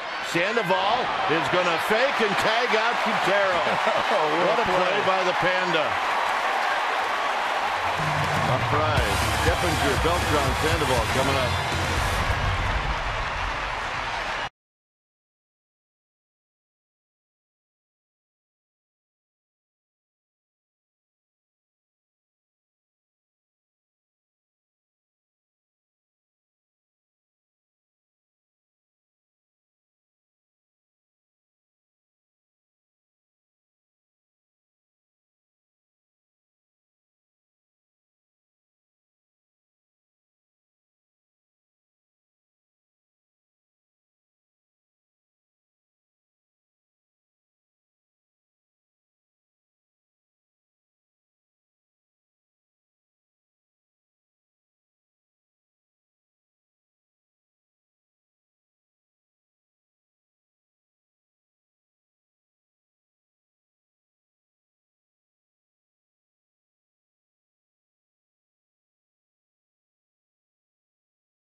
Baseball on Comcast Sportsnet Bay Area is brought to you by Farmers Insurance. Call 1-800-FARMERS or visit farmers.com to find a local agent. We are insurance. We are farmers.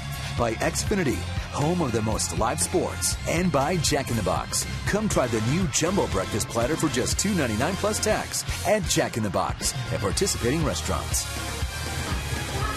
Welcome back. We're in the bottom of the 6th, game tied at 1, and a very special day this morning. The Giant race took place right here around AT&T Park. 10,000 people running 4 different races, and $115,000 was raised for Project Open Hand, an organization that gives meals with love to neighbors in need. Matt Cain, the face of that project, he opened up the race, and Brian Wilson even tweeted that he was high-fiving marathoners. And gentlemen, you talked about the crowd here at AT&T Park becoming the new Beta Breakers. Well, Dwayne, I think you might recognize somebody running in that race in a tie, making it his own Beta Breakers. The Giant race. I have no way of explaining that, Amy. But you're right. That was my kid who was huffing and puffing with a tie on. If you ask him to wear a tie, he won't wear it. Throw him in a like one of these. Oh, yeah, I'll wear a tie then. Not a problem. Here's Keppinger.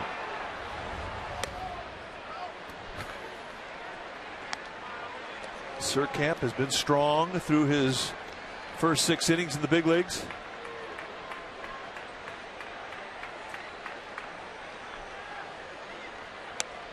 There's a strike to even the count.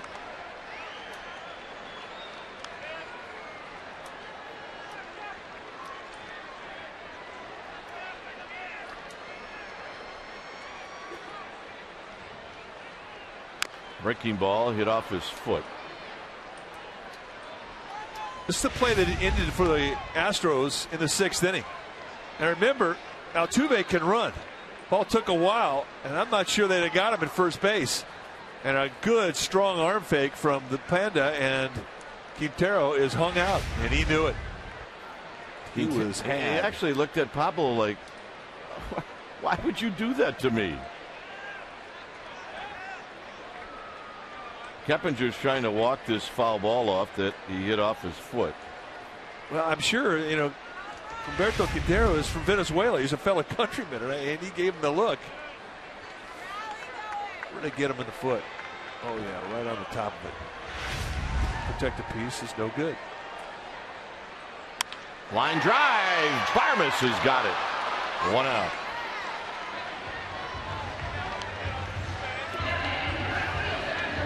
So the Diamondbacks win tonight. They win by a final of 3-1.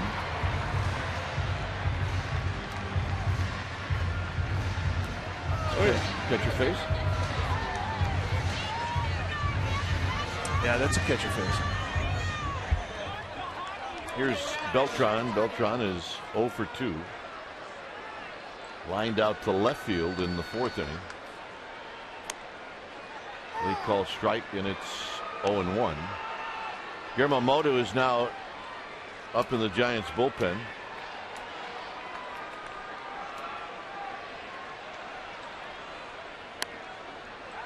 So Beltran takes 2 quick strikes. That's Fear the Bride, not the beard. Fear the Bride. Bachelorette party at the yard, maybe?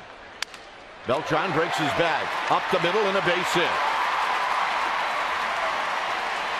Now the Giants needed to do that.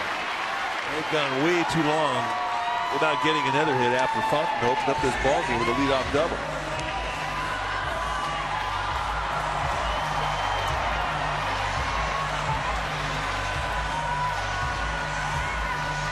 So Sandoval comes up. He's popped out. He's bounced out.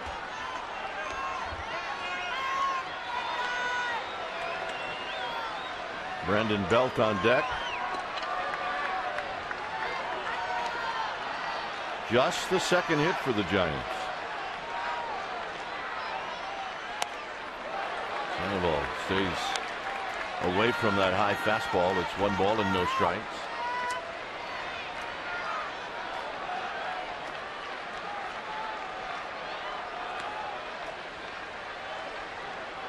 Beltran with his lead. Lee holding him tight. Beltran goes. Sandoval a high chopper. Barmes was moving over towards second with Beltran moving, and that allowed him to make the play as Beltran now moves into scoring position. Otherwise, if Barmes is not moving in that direction, it might be a tough play. There's the momentum that Kipe's talking about. Takes him right to the play, so it turns out to be an easy flip. If you get a runner in score position. And this, as you see, Boda starting to get greased up. Well, here's a guy that's had some trouble against Myers. 6 pitches and he's struck out twice. And that breaking ball is high, 1-0.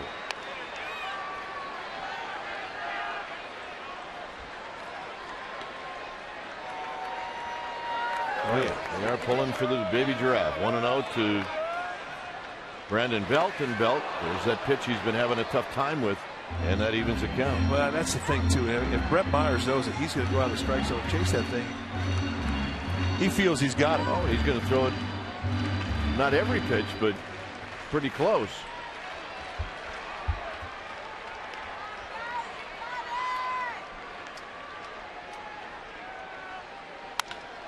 Hit into center field, but Bourgeois moves back, and now he makes the catch, and that'll end the inning.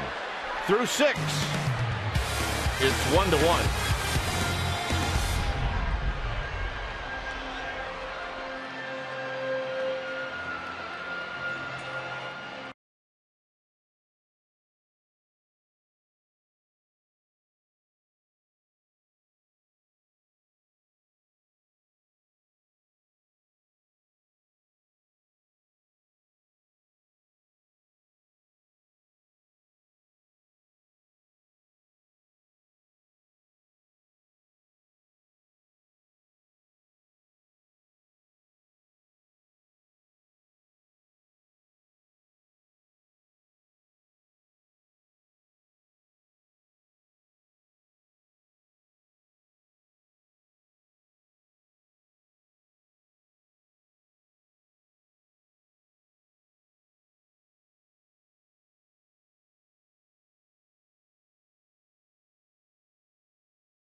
deck? No way! Here's our Toyota game summary brought to you by your local Toyota dealer. It was a start for Eric Surkamp.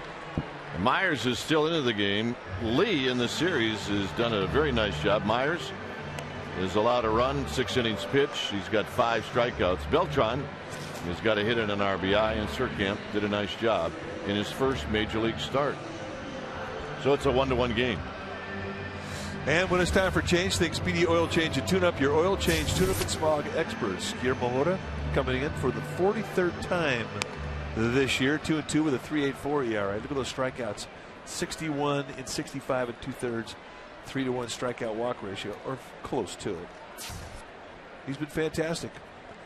Fastball, slider, changeup, it has all been working, and he's been able to locate it. And he takes over for the kid, Eric Surkamp, who had a nice debut with 6 innings, pitched through some trouble, and really his defense sort of failed him. He could have done a little better.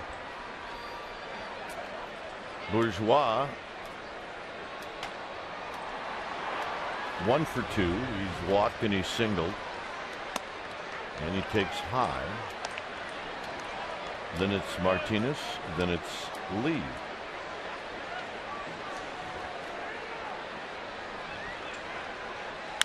On the ground to Fontenot, and Fontenot will throw out Bourgeois. Take a look at the rook. Eric Surkamp gets to lead a big league team out to the diamond for the first time in his career. And showed a nice ability to locate all of his pitches and a really lethal breaking ball, which we were all impressed with. That's a big league curveball. Had a changeup that he threw and really didn't rattle when he had his back against the wall, got out of a bases loaded jam. He stranded 9. Hey. Here's J.D. Martinez. He did well. Have to relax now as he's talking to Dan Runsler, fellow lefty. He's going, dude, I have an ERA in the big leagues now. How sweet is that? Bouncing ball, Mota has it. Mota flips to Huff. And then we bring Lee to the plate. By the way, Bourgeois, Martinez, and Lee in this game, those 3 hitters have been on base 7 times. Well, think about it. The last start that Surkamp had, he pitched in Richmond, and I don't know how many people were there. Now you're in this environment, in this ballpark, sellout crowd, and this is an overwhelming place to open up your career, I got to tell you. Outside and low to Lee. I would have to imagine that he's going to sleep pretty good tonight when he finally falls asleep. Well, one day he's pitching for the Flying Squirrelies and then the Giants, world champions.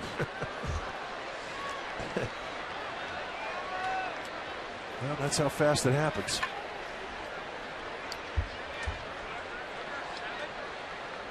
Two-0 pitch to Lee, and Lee takes a strike. You know, and that's one thing that's one chapter in a book that's always interesting. A guy's debut. There's never a boring one, and everybody has one. Just like everybody has a story about their first hit, first strikeout. And that'll shoot past Keppinger. And Lee's got a pretty good stroke going right now. Well, it's a 3-hit night for him. 2 doubles off Surkamp, here a single. He also was hit by a breaking ball back in the 3rd inning.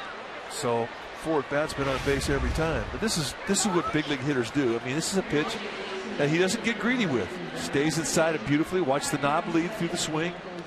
He just goes the opposite way. The balance for a big man, I've always thought that his balance for a big guy was exceptional, which has allowed him to hit for power and average. It's going to be Bogusevic pinch hitting for Michaels.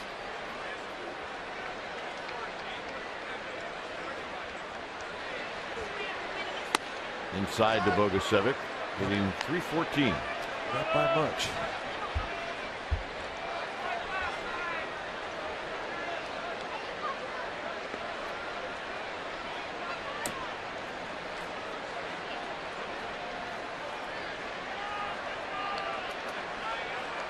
And a quick toss. Lee barely off the bag at first.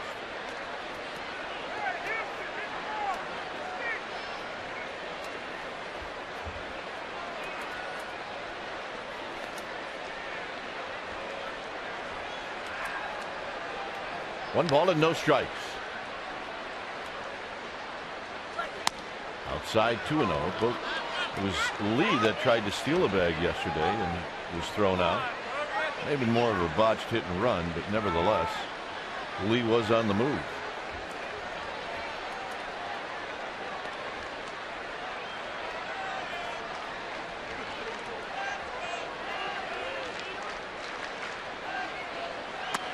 Outside 3-0.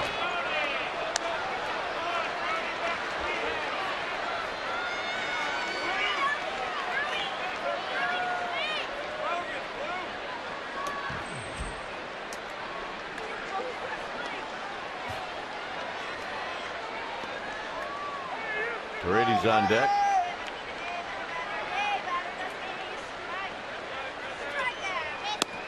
And a strike.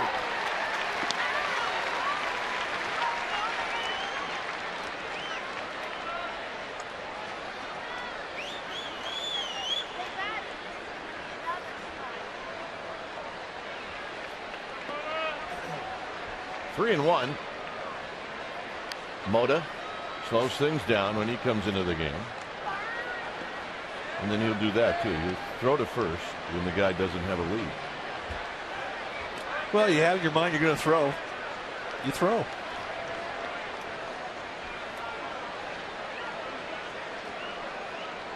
Make that guy in the box a little antsier, perhaps. 3-2. He was letting out some shaft in the 3-1, looking for a fastball. That's the movement. Running away. That's fade. Well, Bogusevic was thinking Pong right here, and he was late. Lee's going to take off.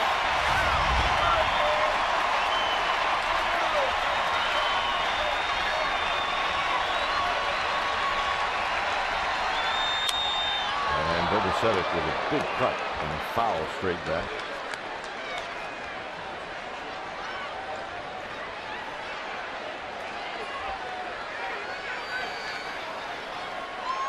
A little bit of gamesmanship on that last pitch. They wanted a fastball. As he brought his hand up, he actually showed the grip of the changeup to Bogusevic.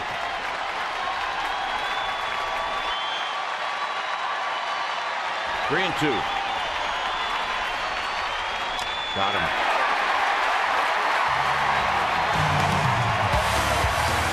Aubrey Huff's going to lead things off.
To lead things off, a 1-1 ball game. Myers has done a very nice job. He's struck out 5. He's walked 3. He's thrown 89 pitches, many of them breaking balls. And he'll face Huff, who led the 5th inning off with a walk. And there's that breaking ball, and it's 0-1. Bogusevic is now in right field after he pinch hit for Michaels. 0-1 with Ross to follow, and then Stewart.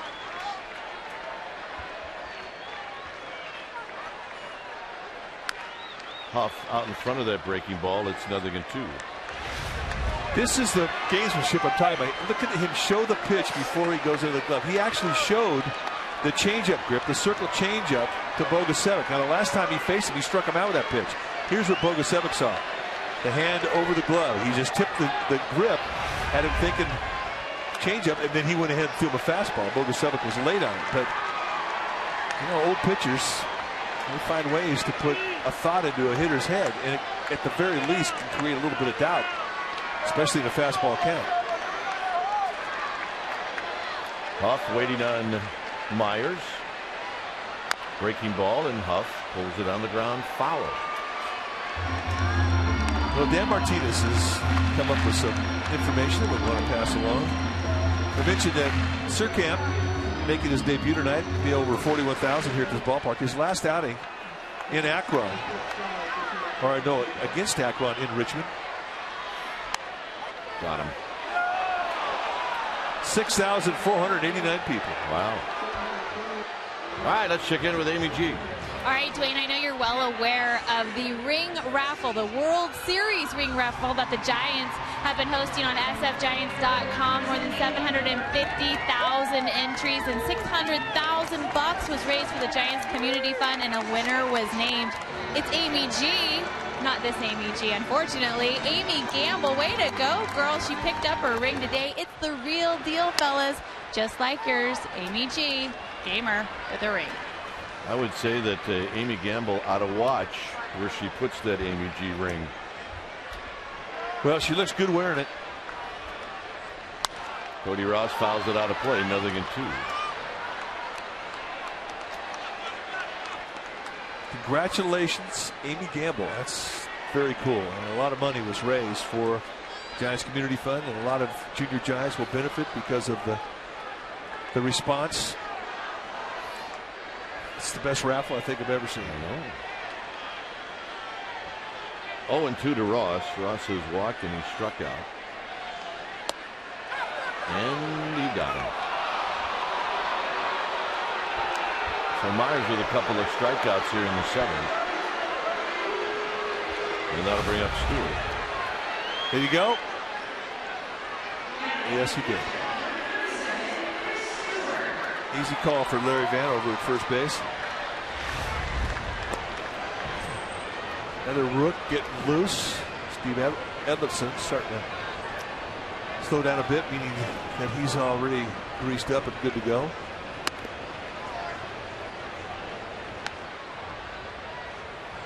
Stewart has flied out. He's popped out. Rowland has grabbed a bat. He's on deck. 2-0. The bunt is gone. Thank you very much. It left a mark.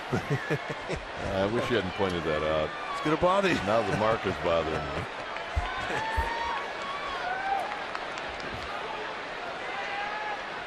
Seriously, how do you leave a bunt out there for 3 innings?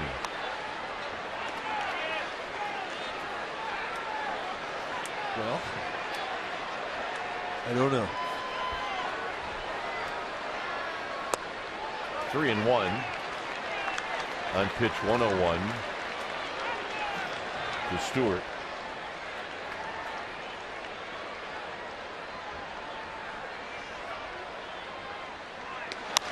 Stewart hooks it foul. It's 3-2.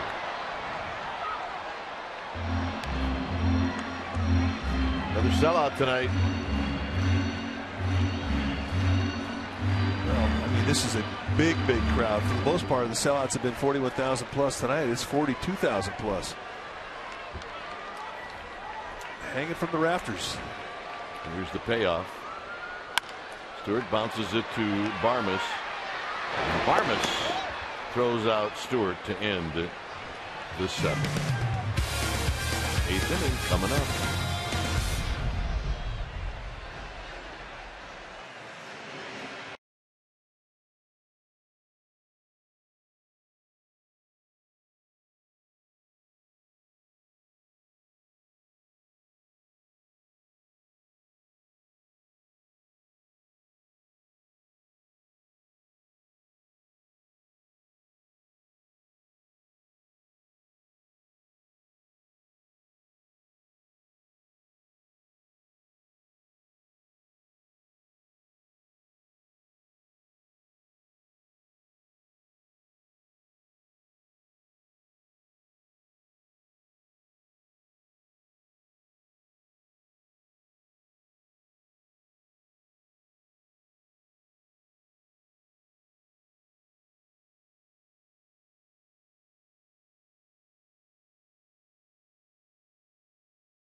Monday, Tuesday night games, Wednesday nooner on 12:45 start on Wednesday. And by the way, you want tickets?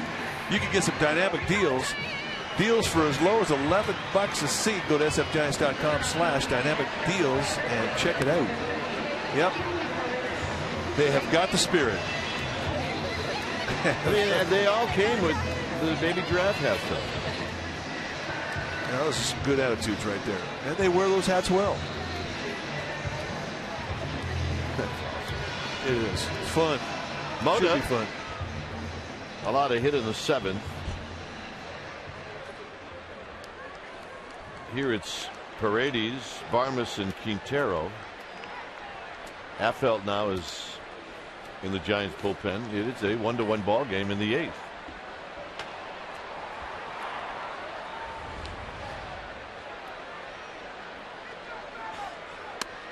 And a strike to Paredes, who's 0 for 3. Surkamp struck him out twice.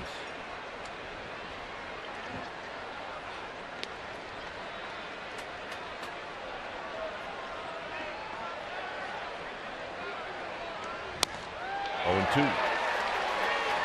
Fastball challenge right across the middle, and you just move it out to the corner and let your movement work for you. 2 fastballs, quick 0-2.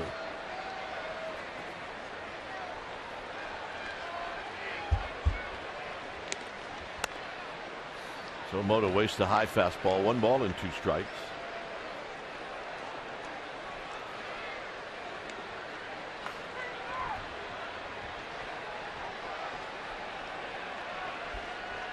Look out. 2-2.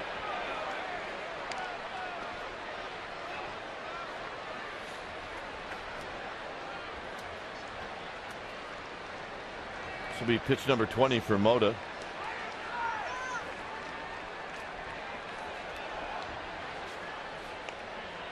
And that foul got Stewart. It stays 2-2.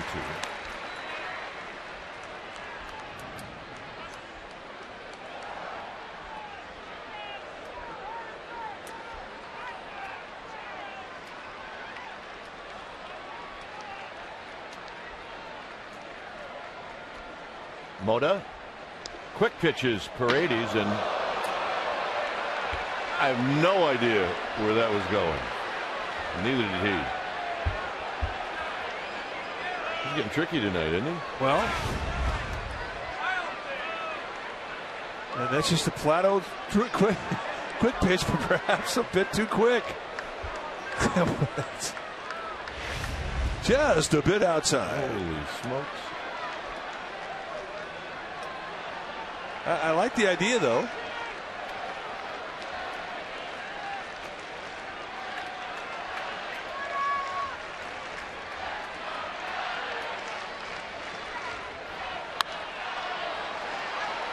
Belt. Belt. 1 out. Got to be kind of a funny feeling up there if you're Jimmy Paredes and you see a 2-2 pitch that goes wide by 12 feet, and then the next 3-2 pitch he paints you perfectly out the knees on the outside corner.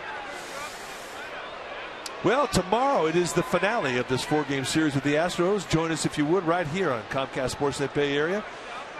Pre-game live starts at 12:30. It'll be Matt Cain on the hill taking on Bud Norris. And that'll be a good one. 2 right-handers with lots of strikeouts. There's Barmas.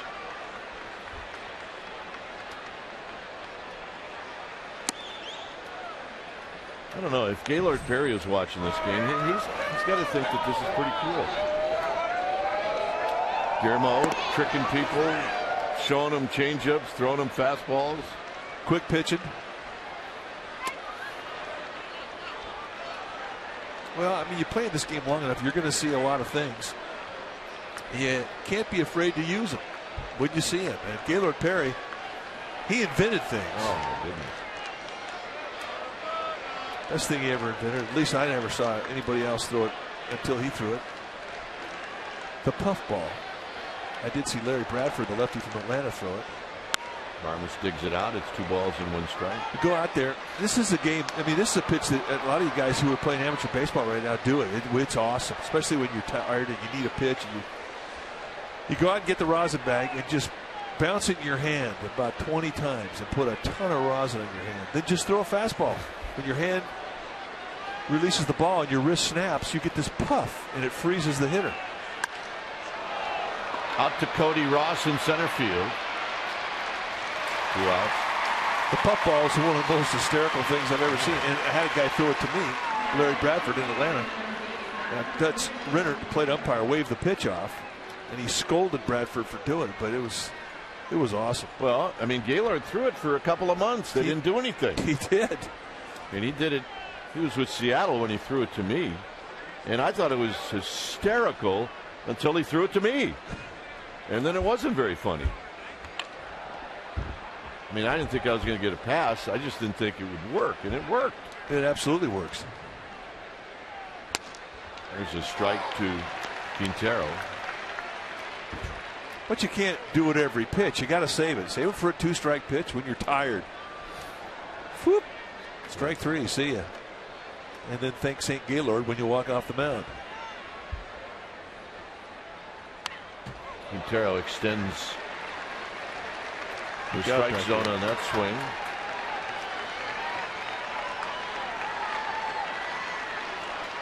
Yeah, there are great seats out there behind home plate, but you got to pay attention.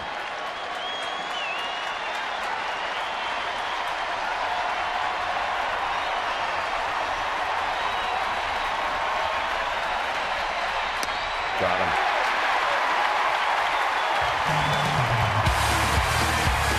1-1 ball game.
Some of what has happened here at the ballpark tonight, a 1-1 ball game.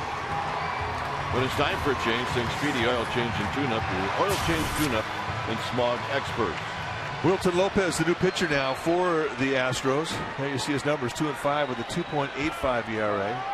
Good strikeout to walk ratio, 3-1. Lopez with a good fastball, low to mid 90s. A little sink on it, a slider. You also throw a changeup. And he's facing Aaron Rowan, who's done a good job as a pinch hitter this year. First pitch to Rowan is a strike. Rowan's numbers as a pinch hitter. Rowan is 9 for 23. 3 pinch hit home runs and 4 RBIs. And a quick 0-2. And Rowan's finding out that Tony Randazzo will give a little width on that strike zone.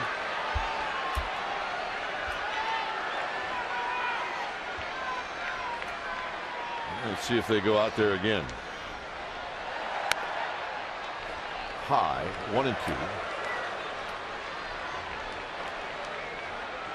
Fontenot and then Keppinger, 8th inning.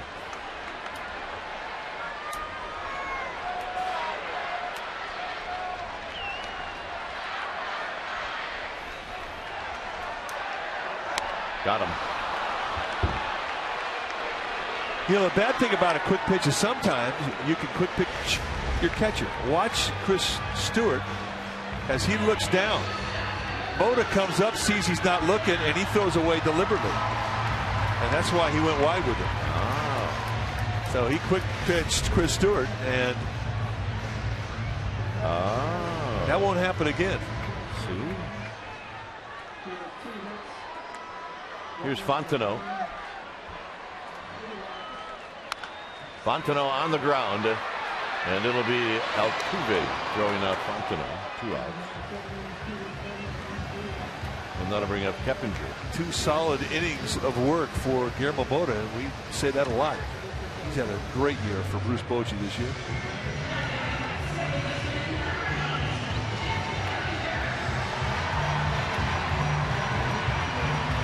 So Keppinger will try to reach for Carlos Beltran.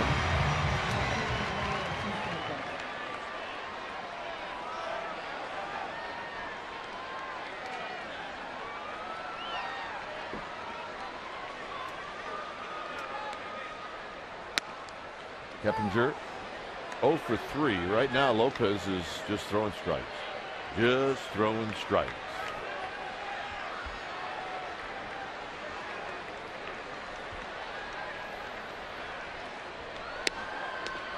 A bit wide.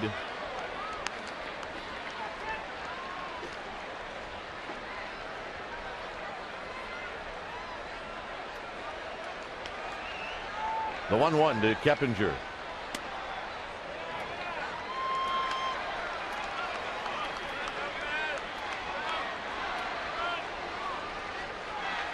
Lopez is working a quick pace.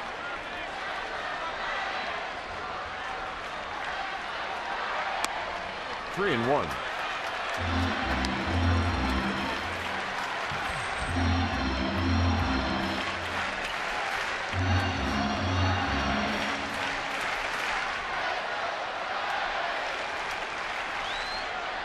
See if Keppinger gets a good pitch here. 3 and 1. He should. And the walk, and Beltran will hit. Always a plus. That should back up the Astros defense a bit. This ballpark with Triples Alley, a pretty good speed at first with Keppinger. It's going to bring out Doug Brocail, the pitching coach for the Astros.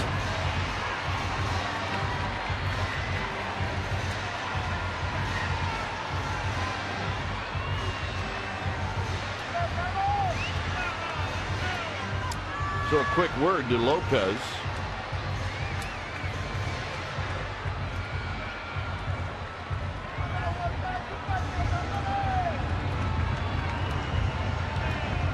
Rodriguez and right in the bullpen, a lefty and a righty.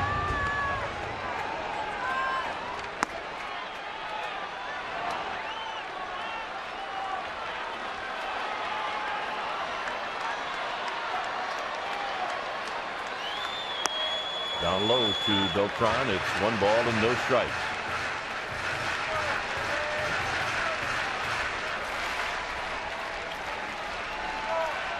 One for 3 tonight with an RBI.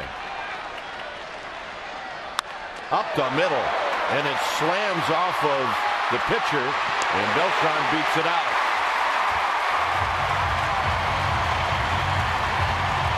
Boy, Barmos almost made something out of nothing at shortstop.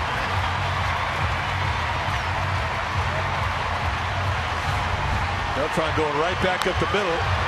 And it caught the left leg or foot of Lopez.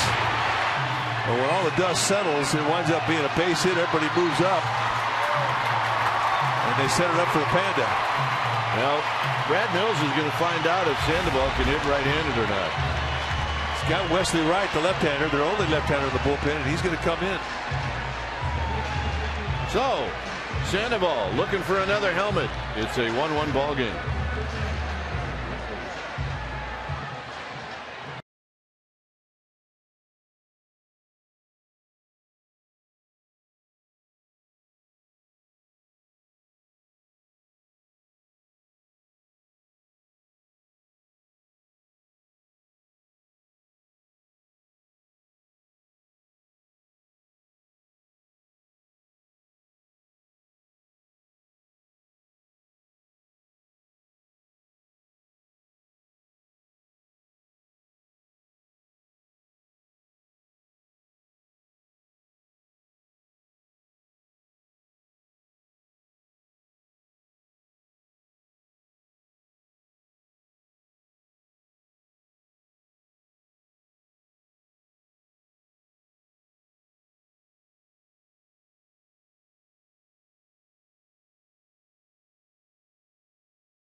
And I was wrong. Sandoval is being pulled back. It's going to be Cabrera facing this man. Wesley Wright just called up, and the Giants have seen him a lot. Fastball that goes in low 90s, slider, curveball, good stuff. Nobody's done a whole lot with him. There's 4 base runners at 4 1/3. Lefties have not gotten a hit off him. And with Pablo Sandoval still favoring a shoulder that does not allow him to be comfortable in a right-handed swing, he would have had to hit left-handed against right, and Bruce Bochy says we don't want that. So it's going to be Orlando Cabrera who takes the at-bat against Wesley Wright. And that's going to bring out Doug Brickell. And they're going to go over what they want to do, how they want to pitch Cabrera. I don't think he can go out, Mike.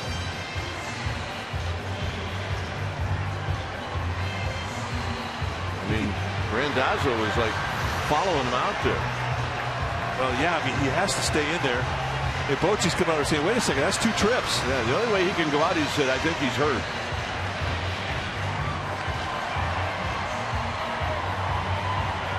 And that's exactly what Bochy's arguing. He says, that, no, you can't do that. He went out there.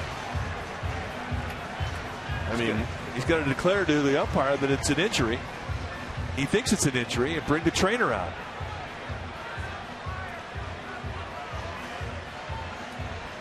And Bochy's got a pretty good argument here. Protocol was violated.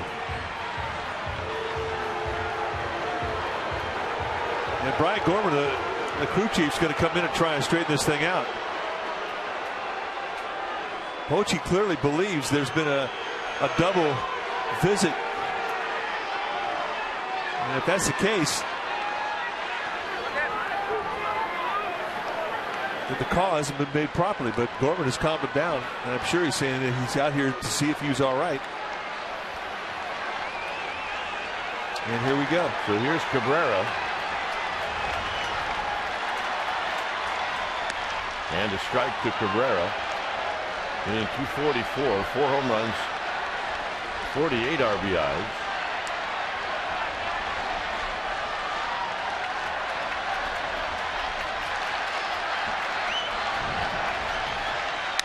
On the ground, it's going to be Altuve, and that'll end the inning. We'll go to the ninth. It remains 1-1.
After postgame live right here on Comcast Sportsnet Bay Area, it'll be John Henry Smith and Henry Wolford.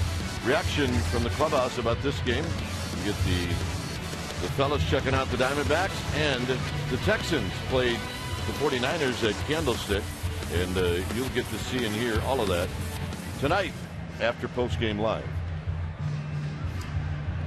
When it's time for a change, think Speedy Oil Change and Tune-Up.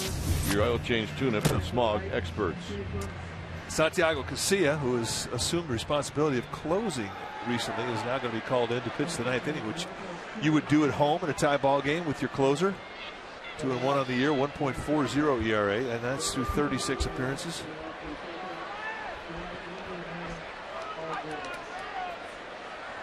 So it'll be Jordan Schaefer who's going to pinch hit.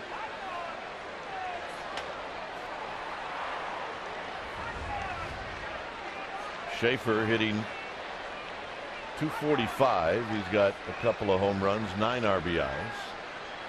And Casilla throws very high, 1-0.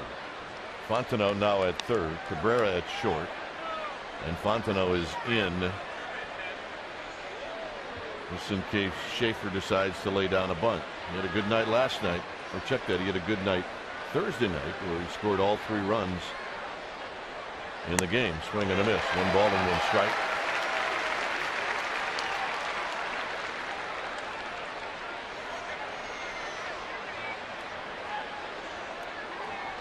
Altuve on deck, and then Bourgeois. It is the ninth. It is a 1-1 game.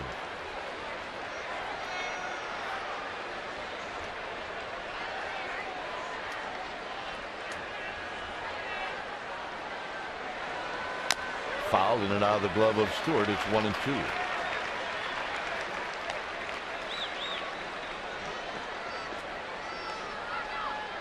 Schaefer steps out.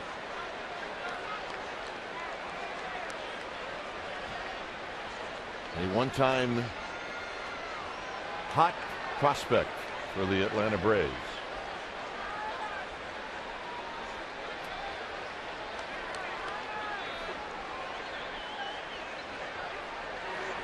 One-two pitch. Here it is to Schaefer. Look out. And it's 2-2.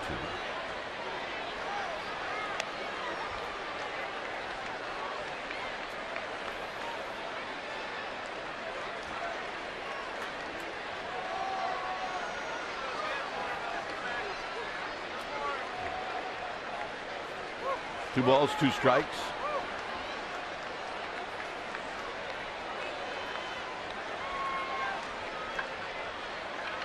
Stewart wants a fastball away. Top to Keppinger. Keppinger knows he has to hurry. 1 out. What an asset when you can run. Changes so many things in the sport. Well, any sport. Except bowling. Golf. Ice fishing. I don't know. I've had to run hard into the trees to find my ball a number of times in golf. It's true. Fontenot. 2 outs. Nicely done. I think maybe what you meant was in team sports. Yeah, that's the ticket. As opposed to individual sports.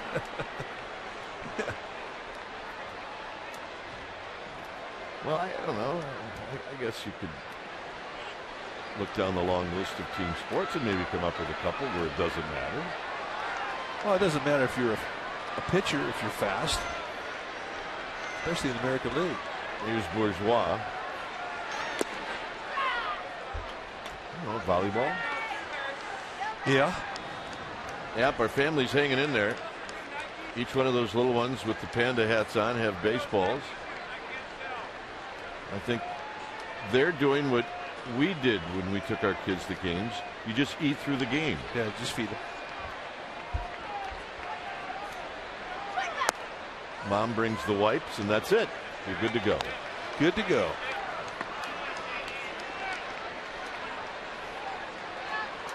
Oh, Mom's working on that ice cream like you do on the airplane. That's true. I think that little boy looks like his mom. I think you're right. 2-1 now to Bourgeois. Yeah, you can't, when you eat ice cream, there's only one speed. Yeah, you got to concentrate. Let's see you do it. It's a weakness.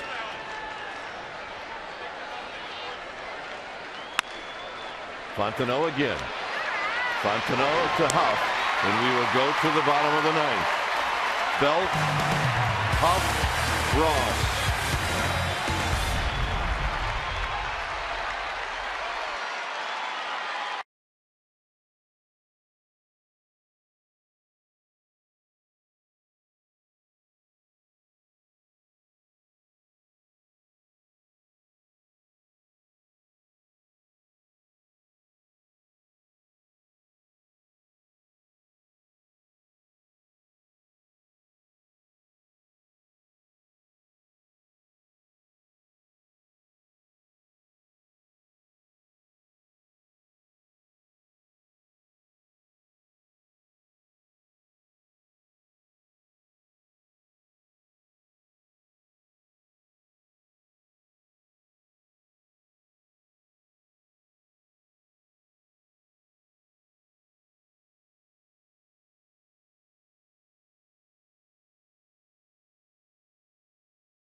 Ninth inning, when it's time for a change, think Speedy Oil Change and tune up your oil change field and smog up experts. The new pitcher for the Astros will be Fernando Rodriguez.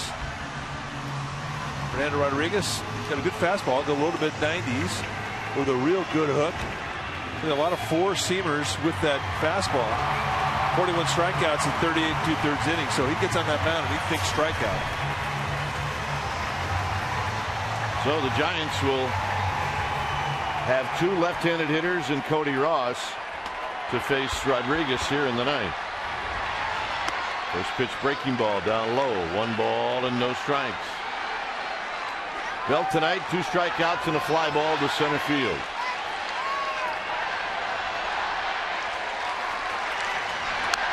Fouled out of play and a good swing by Belt. 1 ball and 1 strike. Yeah, I was really surprised that they did double switch and they brought Wright in.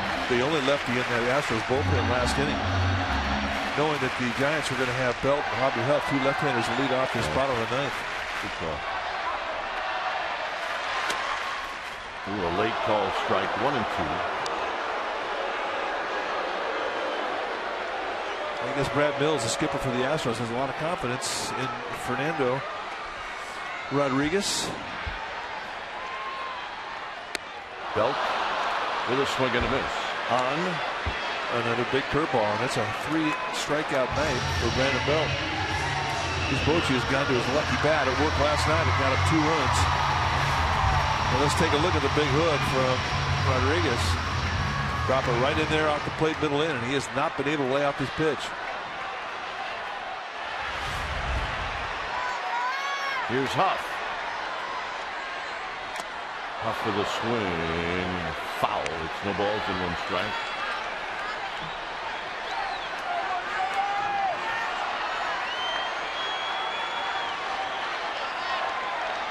Huff is 0 for 2 with a walk. Hits this one into center field, but it's at Bourgeois. 2 outs. Well, there's your answer. Brad Mills had confidence that Rodriguez had stuff that could neutralize the left-handed hitters, and he did exactly what Mills wanted to do. Strike out on a lazy fly ball.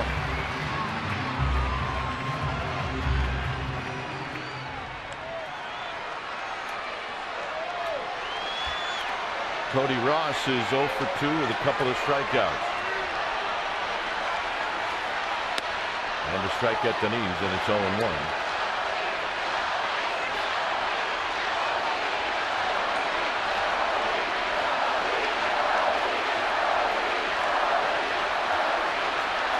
Breaking ball, and it's 0-2.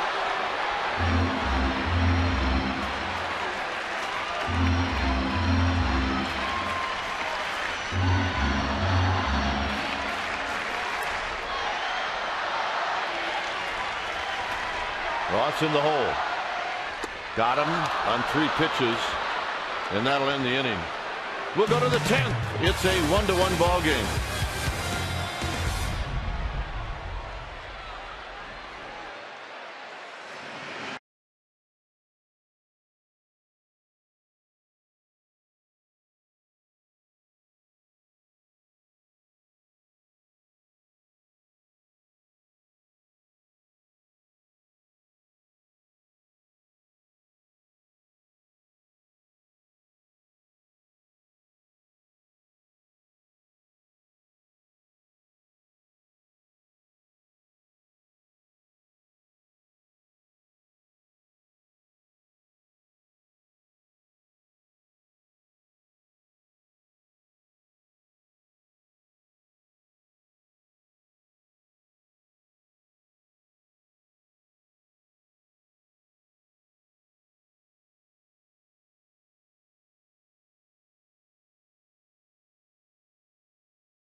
Casilla gets to face the 3, 4, and 5 hitters for these Astros.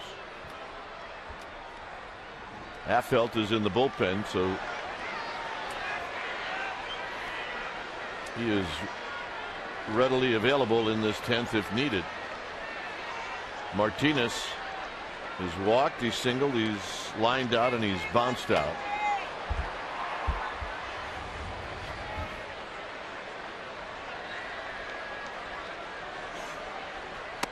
And he takes one inside, 1 ball and no strikes.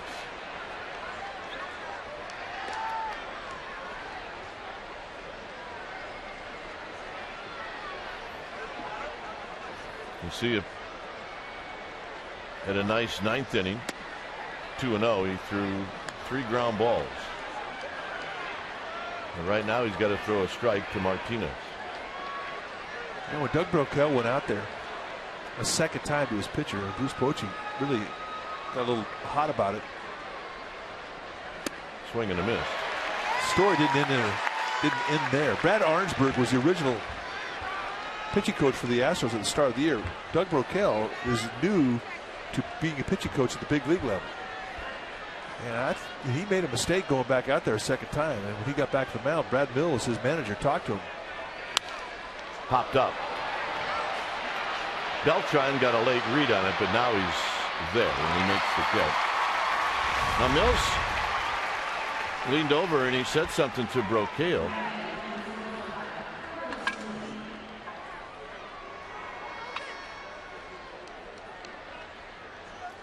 So basically, what were you doing going back out there a second time? You can't do that.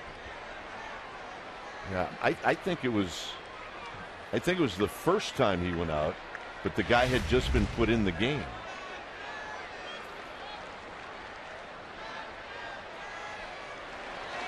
In other words, he hadn't thrown a pitch yet and he went out.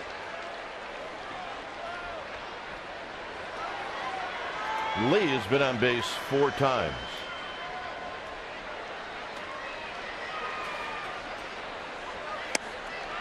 Good pitch. Nice little 1-0 slider. He's going. Did you think that was a little low?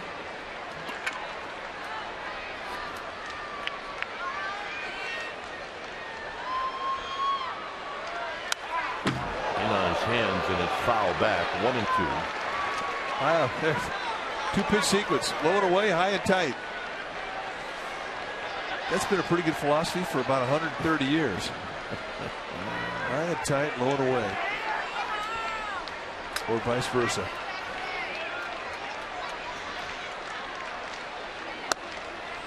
Two and two. Well, the reason low and away works is because high and tight hurts.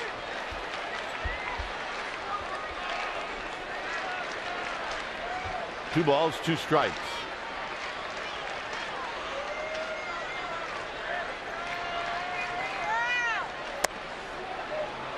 Now it's a full count.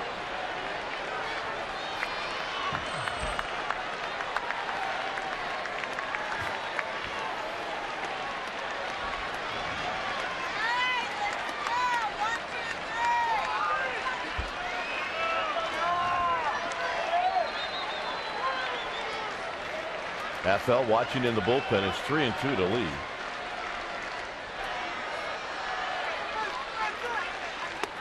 And the walk. Well, the way that Carlos Lee is seeing the ball, I mean, he's not going to go out of the strike zone. 5 times he's reached base tonight. 2 doubles, single, a hit by pitch, and now a walk.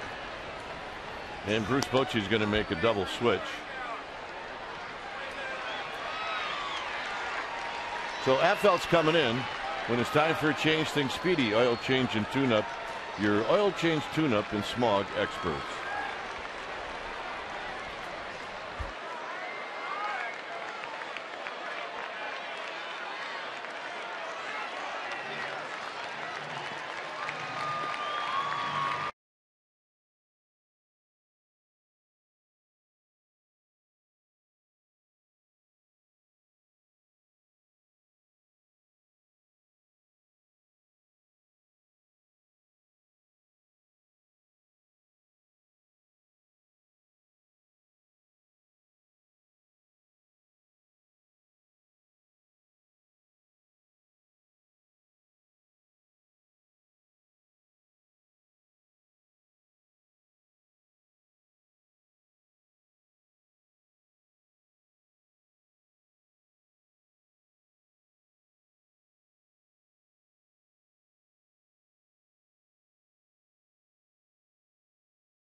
And here's the new Giants pitcher.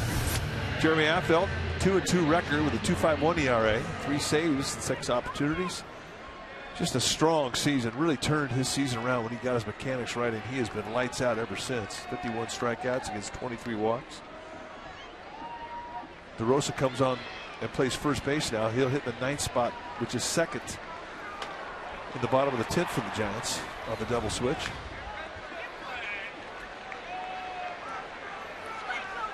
Swing and a miss by Bogusevic.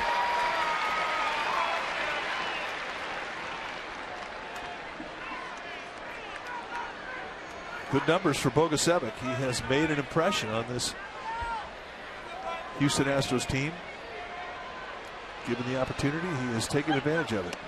And a breaking ball is low.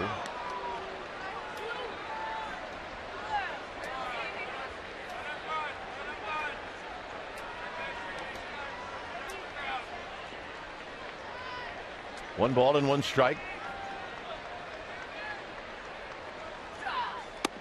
Low and in to Bogusevic. It's 2-1.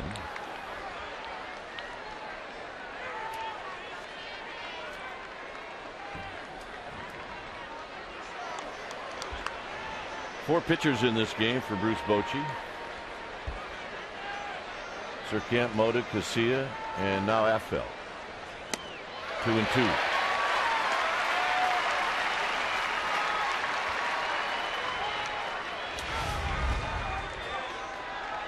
Fastball with good sink right in the outside corner. Gets him a chase. Throw the same pitch. Throw that big curveball. A couple of options. And this is rolled foul. So it's 2-2.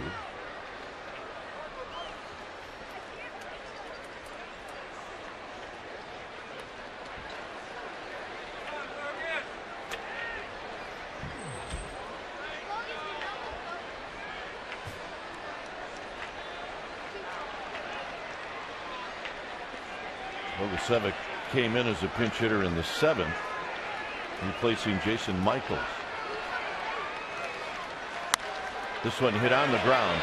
It'll be Keppinger throwing to DeRosa, and now they've got Lee in a rundown. And they're going to tag out Lee, and that's how you do it. Trying to write it up. Stewart will lead things off.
Through the 31st. The Wednesday game is a midweek day game, which is always popular here at AT&T Park. Visit sfgiants.com/dynamic deals, as there are great deals for the Monday and Tuesday ball games. So check it out. Stewart will lead things off here in the bottom of the 10th. And a strike to Stewart, DeRosa, and then Fontenay. By the way, that play that ended the inning went 4-3-6, 3-6, double play. I went 4-3 and then wrote infinity afterwards. But you made the comment as an ex-second baseman that that's how you do it. That's how you do it. You got a slow runner, get that out at first, and then get that slow runner in a rundown. 1-1 to Stewart. Stewart hooks it foul. He's hit a couple of those tonight.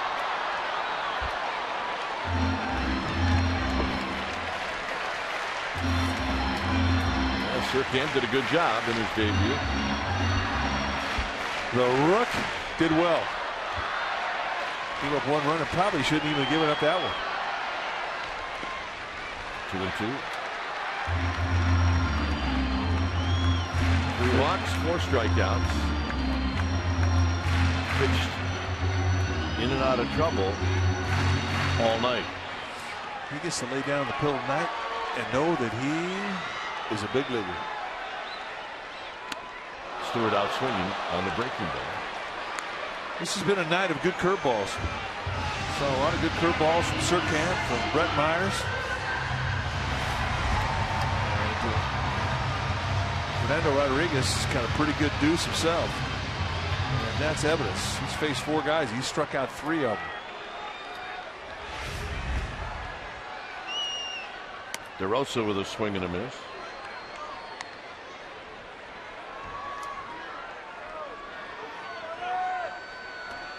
Fontenot on deck.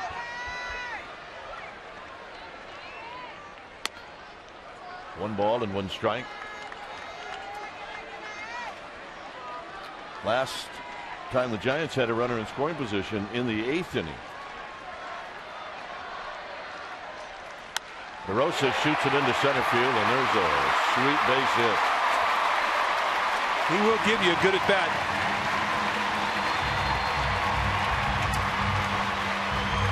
Ryan Wilson telling Tim Lincecum something and tell him to pass it on over to Vogelsong. And that's how it goes all the way down the dugout.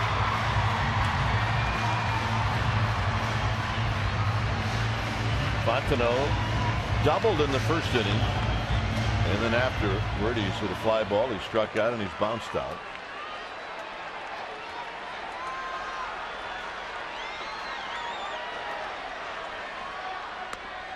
Just outside, 1 ball and no strikes.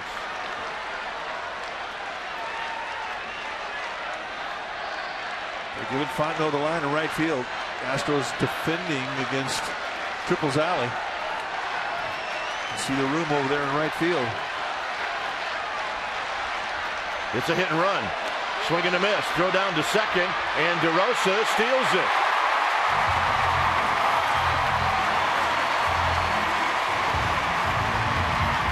Giants catch a break. Fontenot did not make contact, but DeRosa with the stolen base. God, Fontenot had a horrible pitch to try and take a swing at. Down in the dirt. Look at the slide. He made it. He did. I mean, he gets a real good jump, but he goes to the outside part of the bag, creative. Makes himself go as far away from a swipe tag as possible. Big play. Swing and a miss on what? Ball in the dirt. Curve ball. It's 1-2. Infield has to knock the ball down. Outfield now is pretty shallow, especially in center. That's one of those situations where your outfielders will tell you who have the best arms.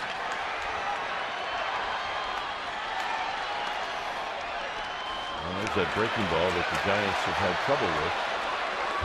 But taken this time by Fontenot, 2-2. You said the defense this way. You're saying, okay, you have to play shallow enough to know if there's a ball that gets to you, you have to be able to fill that runner out. So you'll come in, and the guys who don't have good arms, they come in a little bit shallower. The guys who have better arms just lay back a bit deeper. Best arm right now is in right field. With Bobblehead, who is a former pitcher. He's got a good one. 2-2. Down the left field line. Foul.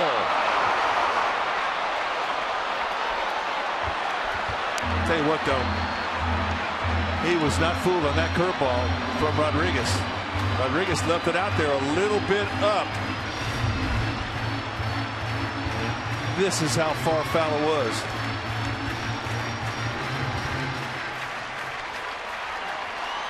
Brian Wilson thought it was it was pretty close. 2-2. Got him. So he elevates him with a fastball and gets a swing through for a strikeout. His 4th in 5 outs. Well, here's the former Astros. Well, it was Keppinger who did the Astros in last night with 2-run double. That was all the runs the Giants would score, but it would be enough in a 2-1 victory. And he has really been swinging the bat well. Don't let that 0 for 3 fool you.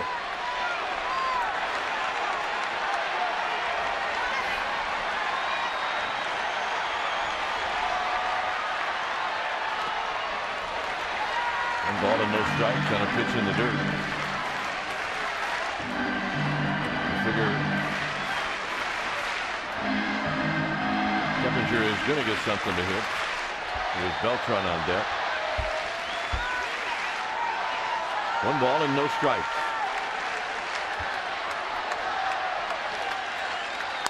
Out of play. 1-1.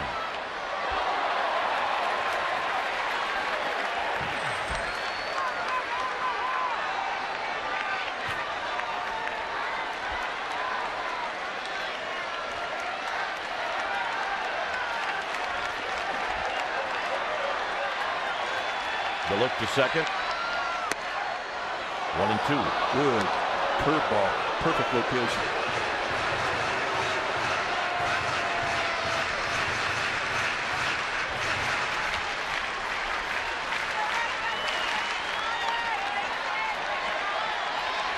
One and 2 to Keppinger. DeRosa at second base. It's a 1-1 ball game.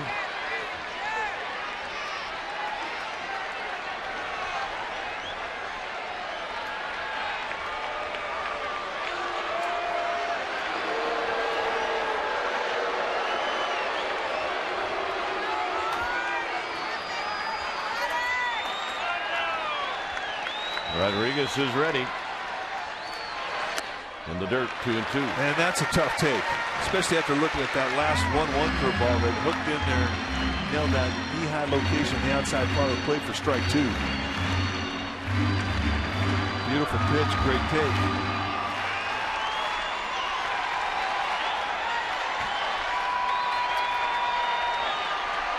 And the 2-2 pitch. Swinging a shot over. Altuve, here's the throw home. It is over.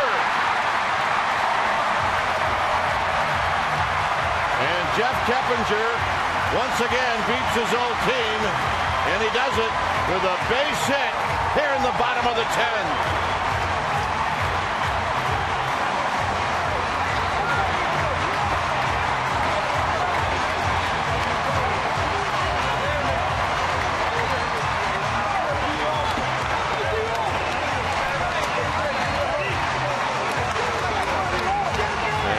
Keppinger with the Giants' first RBI since the first inning. Well, and they keep pace with the Diamondbacks, who had earlier posted a win over the Padres 3-1. And I mean, just a gut check ball game where the Giants were quiet for so long with the bats, managed to scratch a run and a 2-out knock on a high fastball, a mistake the location. And Bogasevic could not throw out DeRosa, and the Giants go home winners for the second night in a row by a score of 2-1. Just over the 5'7" Altuve.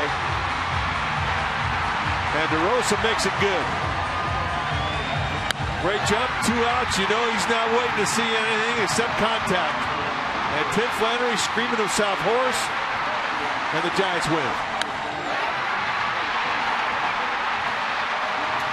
So for the Giants, on this homestand, they've won 3 games, and they've won them by the same score of 2-1. That is energy that they have desperately needed.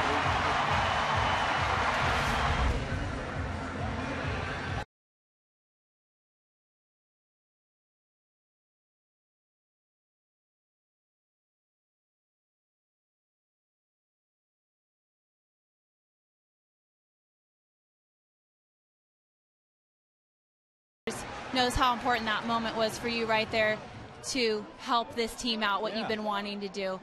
Take us through it. Yeah, you know, you just... Do you need some more time? 2 years of doing nothing, you know. I just wanted to come through when I came back, help a little bit. Was able to find a hole. Roberto Kelly told me, hey, this guy's slow to the plate.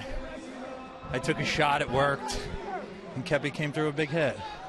For the second night in a row, Keppinger comes through against his former team. And I mean, at this point in the season, when you're within striking distance of Arizona, these wins are so important. How important is it to keep pace with them? Oh, we can't drop back any further. We got them coming in for 3 after the Cubs, and it's going to be a huge series for us. But these are the scary teams. The young guys trying to work themselves back into the big leagues. Chance to go to spring training next year and make the team, and they're out playing hard. As you can tell, I'm getting old because I'm out of breath, Amy. All right, well, then we'll talk about somebody who's young, Eric Surkamp, his major league debut, and he allowed you guys to win this one. Just the way he handled himself. We hadn't seen him in camp, but we heard about him. Definitely his name's been talked about.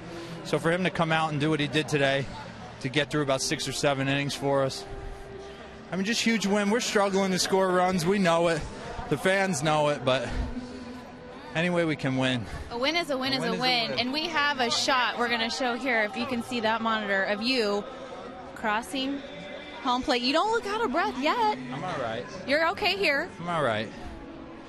Yeah, you know, I just... Your face says it all. You don't know how much you miss it till it's taken away from you. I just wanted to come back. I know I'm not giving the fans exactly what they bargained for when I signed here, but it is what it is. There's nothing I could do about it but grind from here on out. Well, you know, we like to keep everybody humble here, Mark, and we wanted to tell you when your last stolen base was. Any idea? 2008. Oh, no, give yourself a little more credit. September 2009. Way to go. Mark DeRosa back in action. Dwayne and Mike, let's go up to you. All right, nice job, Mark and Amy. And he did look out of breath. But you know what? That's the way these games are. Everything takes your breath away. And here DeRosa comes in on a double switch. He singles, he steals second, he scores on a 2-out base hit. And I don't know a better way to explain. That's about what you're going to get Giants baseball right now. Well, they're going to score 2 runs a night. You just have to make it work. The Giants found a way to do it last night, and again they did it with a rookie pitcher going out there. And I like the comment that Mark DeRosa made about how Eric Surkamp composed himself, just the way he was out there, and he projected confidence. And here's an old bunch of guys behind it that have been playing this game for a while that picked up on that, and it was important.